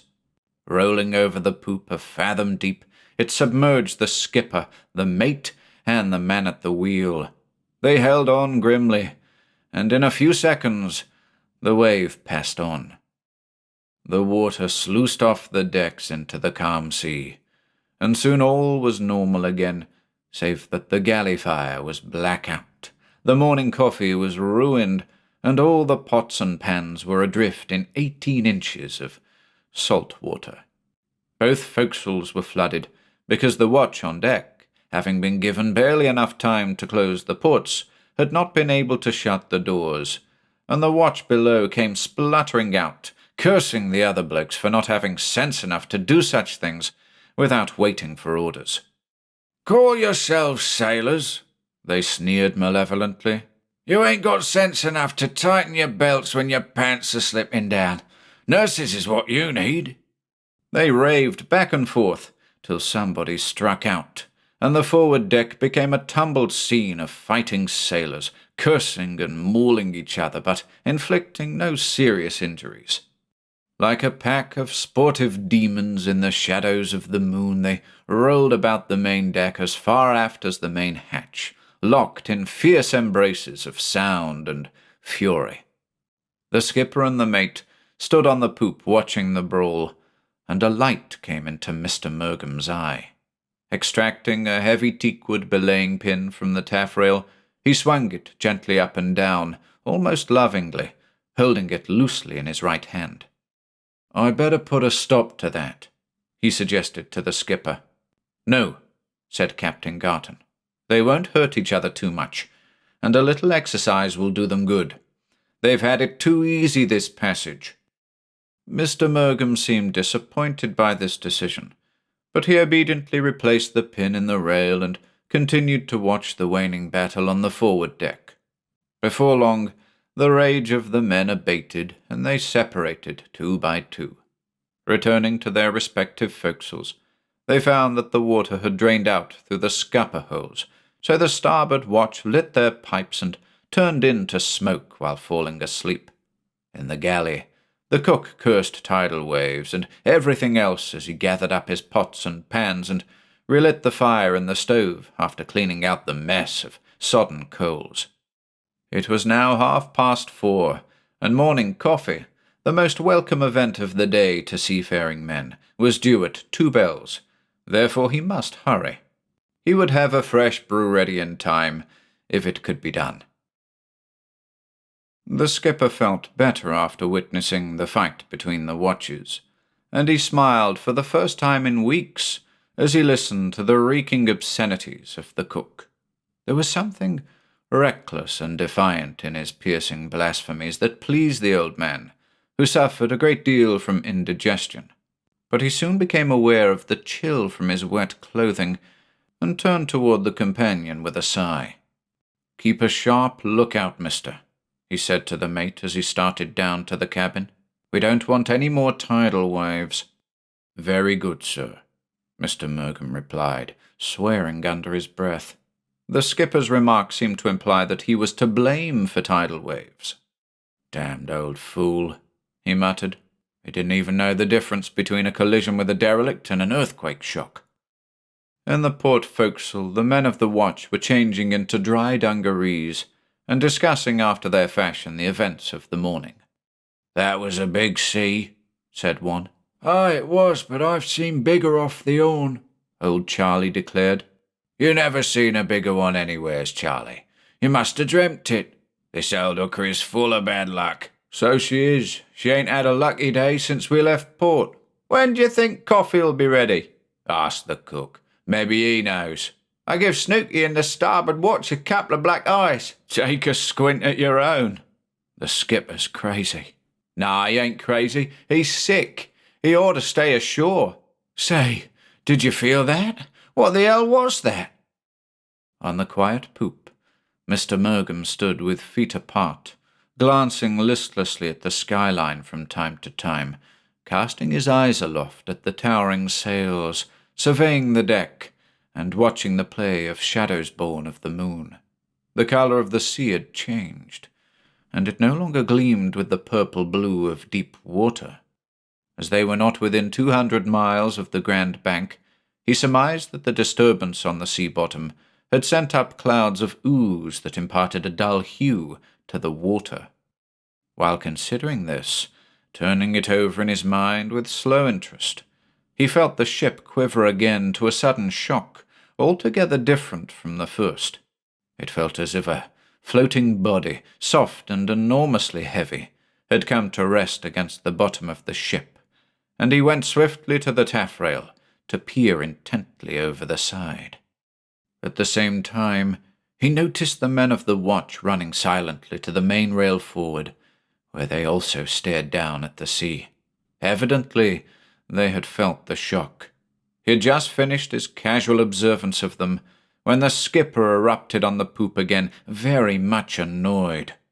"What was that, Mr. Mergham?"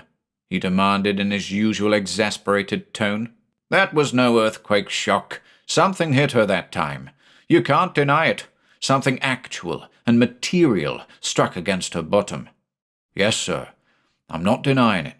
Something certainly hit her then, and I'm looking to see what it was. But there's nothing in sight." "Nothing in sight?" the skipper repeated. "Nothing in sight? What in the name of all the mysteries is happening to this ship anyhow? All sorts of things going on, and nobody knows anything about it." There came another soft, heavy shock, followed by others at short intervals. "My God," the skipper whispered, staring fearfully down at the muddy sea. More and more of the things, a whole crowd of them, monsters of some horrible sort, clamped along her keel, driven up from the bottom of the sea by the disturbance down there. "What are they? Can you tell me that, Mr. Mergham?"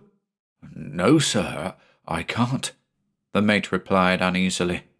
They stared at each other in the light of the sinking moon, two perturbed and bewildered men, suspecting some lurking danger.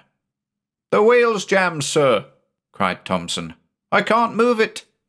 The skipper and the mate turned and stared at the man, watching his strenuous but unavailing efforts to move the wheel.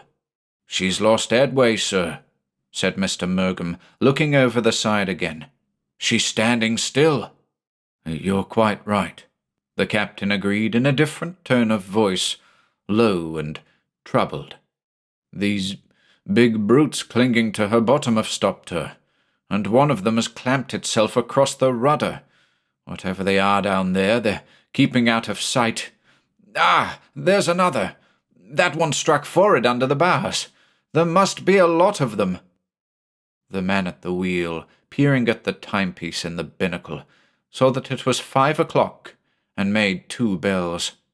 Forward on the forecastle head, the man on lookout struck the ship's bell twice, 2 measured strokes that boomed and lingered about the shadowy decks. Placid now, and smoking a short clay pipe as black as ebony, the cook, who had flaming red hair and hailed from Glasgow, thrust his head through the galley doorway, and asked what the hell was wrong now. The men strung along the rail told him they didn't bloody well know what was wrong, but if he would hurry with the coffee they would tell him as soon as they found out. "If there's another tidal wave coming, give us a shout so's I can close the doors and the ports," the cook requested. "How about coffee?" they inquired, turning from the rail to observe him with the bantering regard that sailors bestow on sea cooks. "It'll be ready in about 10 minutes, he promised them. In a little less time than that, he beat with a ladle on the bottom of an empty pan, making a racket that might have been heard or felt by the beasts along the keel, and the men left the rail to fetch their hook-pots from the forecastle. They were puzzled and a trifle scared, and had little to say to each other, though they had chattered enough when those queer shocks had been felt. Some of them thought whales had rubbed their backs against the hull, but others argued that this would not have stopped the ship's headway.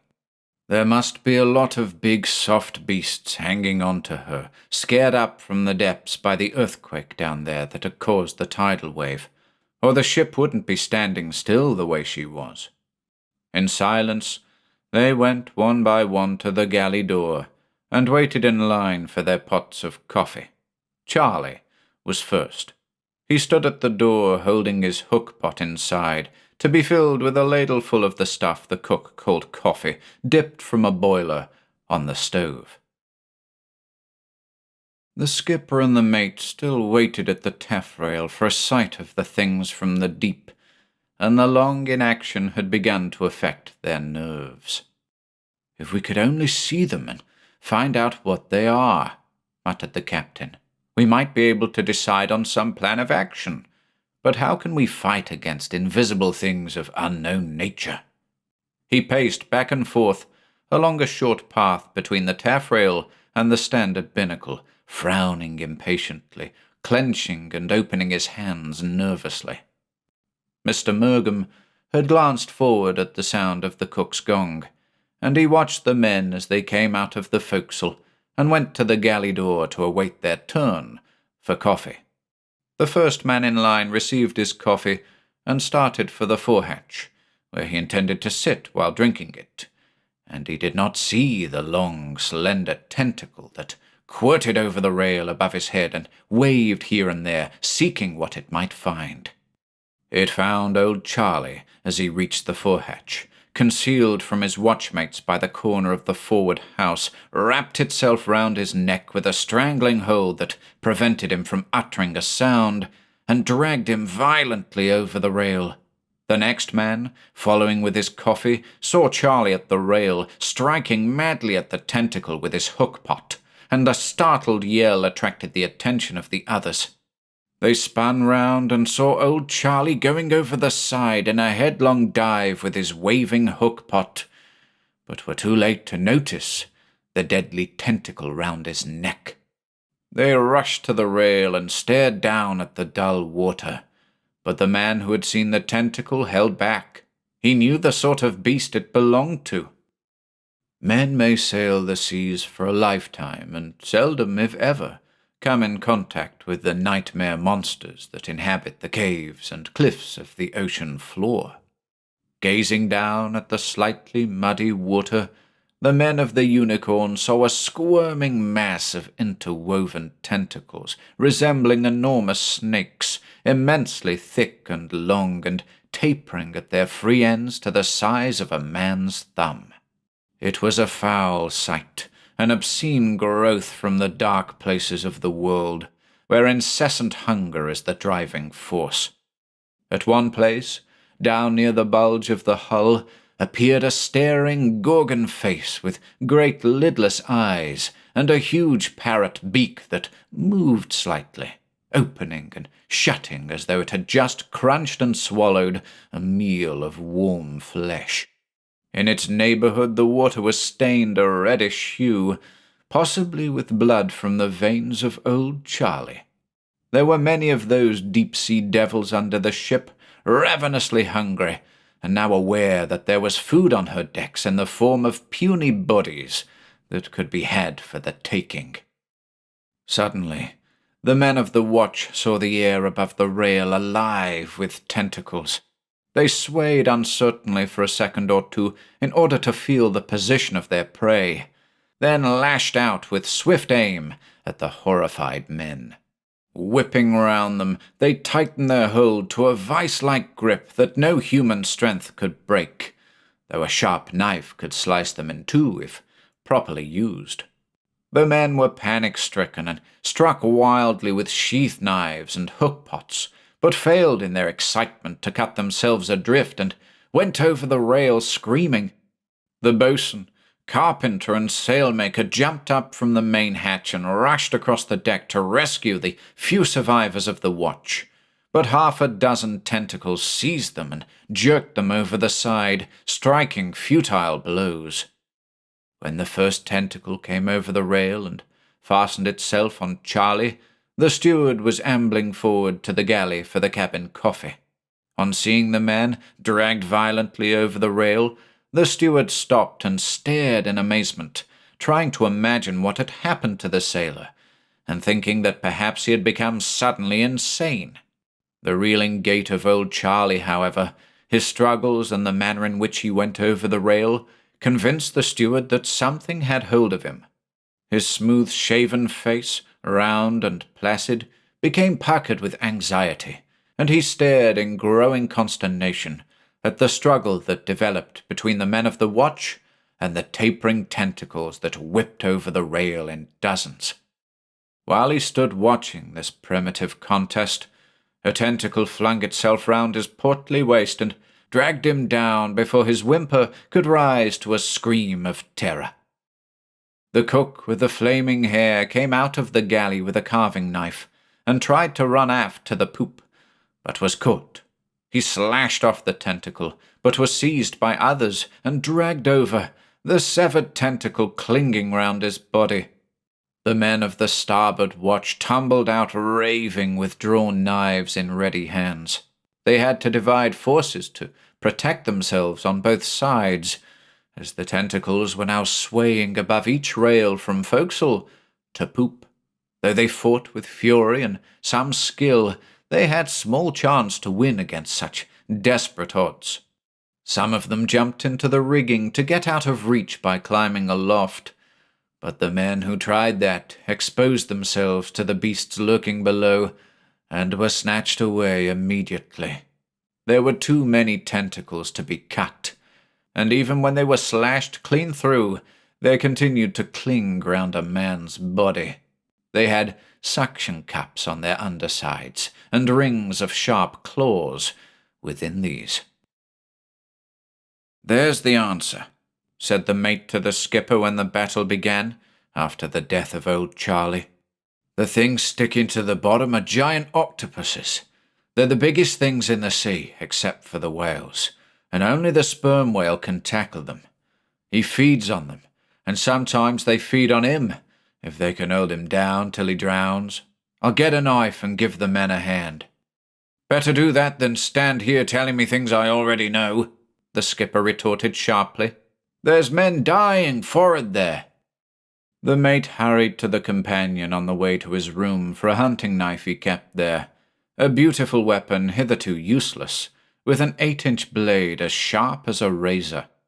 The octopus which had folded itself over the stern and jammed the rudder, aware that its companions were obtaining food from the top of this rock-like mass they were clinging to, flung 2 tentacles over the taffrail and waved one of them in Mr. Mergham's direction. "Look out, sir!" the man at the wheel screamed a warning. Mr. Mergham was just about to descend the companionway when he heard this cry, and he threw a swift glance over his shoulder, saw the thing flicking toward him, and tried to jump down the companionway. He was too late. The tentacle wrapped itself round his chest and tightened. He strained against it, uttering a faint grunt, and braced himself with hands and feet against the hatch. "Bring a knife, sir, and cut me loose," he implored the captain, who stared at him in horror and rushed away for a knife, going down the poop ladder to the door leading to the cabin from the main deck. The other tentacle found the man at the wheel and caught him round the waist, binding one arm to his side but leaving the other free. It was the rule aboard the Unicorn that no seaman should wear a knife while standing his trick at the wheel. Therefore Thompson carried none. He knew that human strength could not prevail against the power of these tentacles, though they could be cut, and he waited for the return of the skipper with the knife. Meantime, he made a sudden jerk and dragged the tentacle a couple of feet toward him, wrapped 2 turns of it round a spoke of the wheel, and held it fast there. It required desperate strength to do that with one hand, and he succeeded only because he was an exceptionally powerful man. Now, the octopus could not drag him over the side without breaking the spoke, which was teakwood and very tough. The mate had nothing but his hands, and these could not serve him. A sharp axe was hung on the bulkhead a few steps below him in the companionway, and he made supreme efforts to go down there against the pull of the beast to secure this weapon. His efforts were unsuccessful, for the octopus refused to slack up and tightened its grip till he groaned with the pain of it.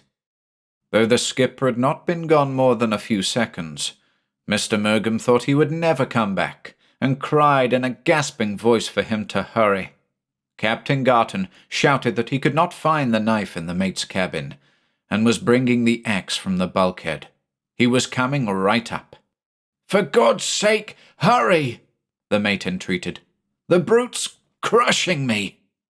The skipper wrenched the axe out of the slings and staggered up the companion to cut Mr. Mergham free. But as he reached him, the mate was dragged violently away from the hatch. Captain Garton followed in urgent pursuit. Dashing out on deck, he made a swift step toward the unfortunate mate and swung up the axe for a severing stroke. But before the blade fell, Mr. Mergham was whipped with a crash against the taffrail, and went down over the side. The man at the wheel found it difficult to hold against the pull of the octopus, even with the double turn of the tentacle round the spoke.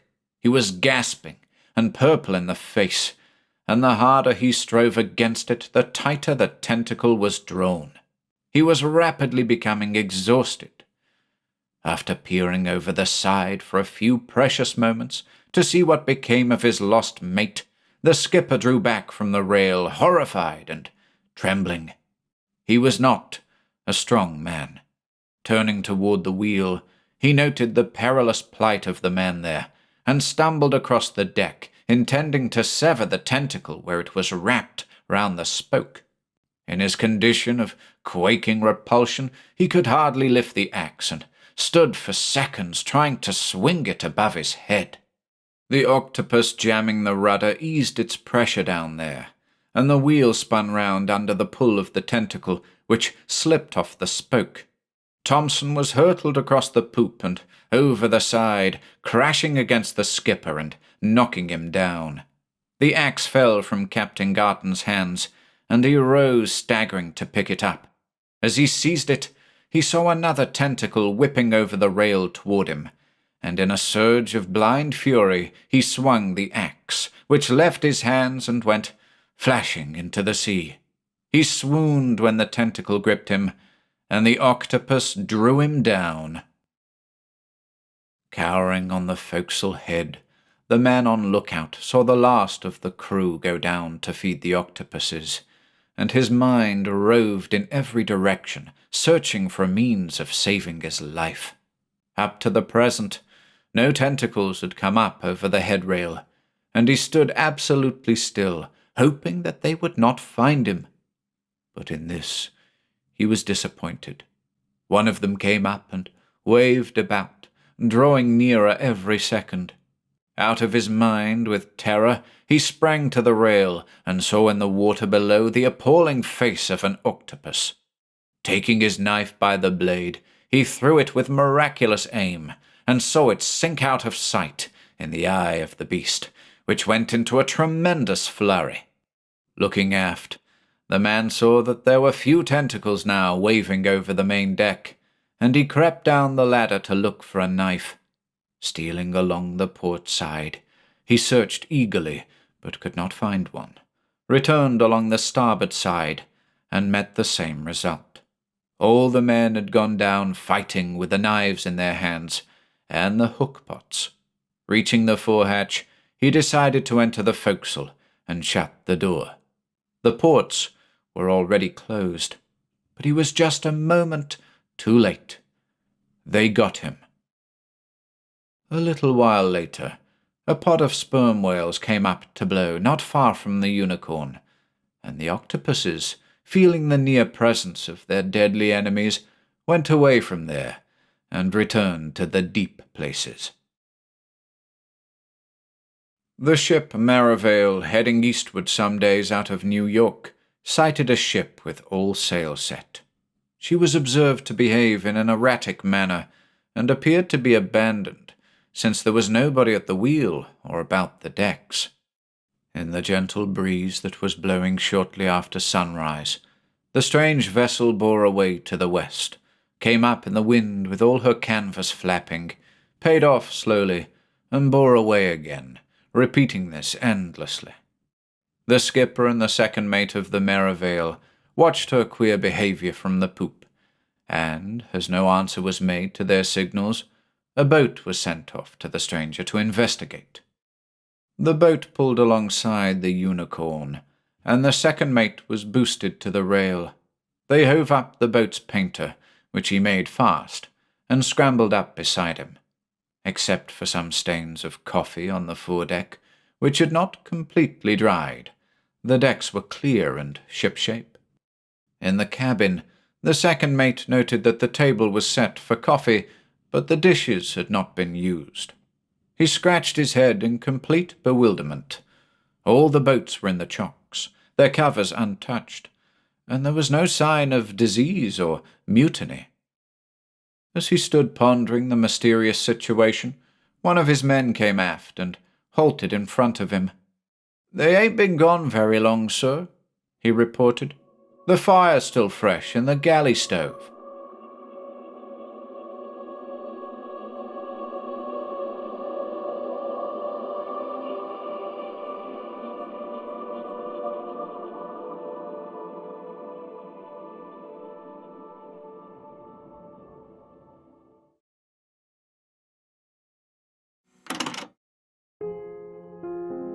If you enjoyed listening today, be sure to subscribe to the channel by hitting the red subscribe button below. After doing so, click the bell icon next to the subscribe button to receive new content notifications. If you'd like to support our work and receive exclusive perks, consider becoming a channel member by clicking the join button below. To support us in other ways, see the video description for links to our Bandcamp and Patreon pages, our merch store over at Teespring, and further information relating to our releases on Audible, iTunes, and Spotify. And until next time.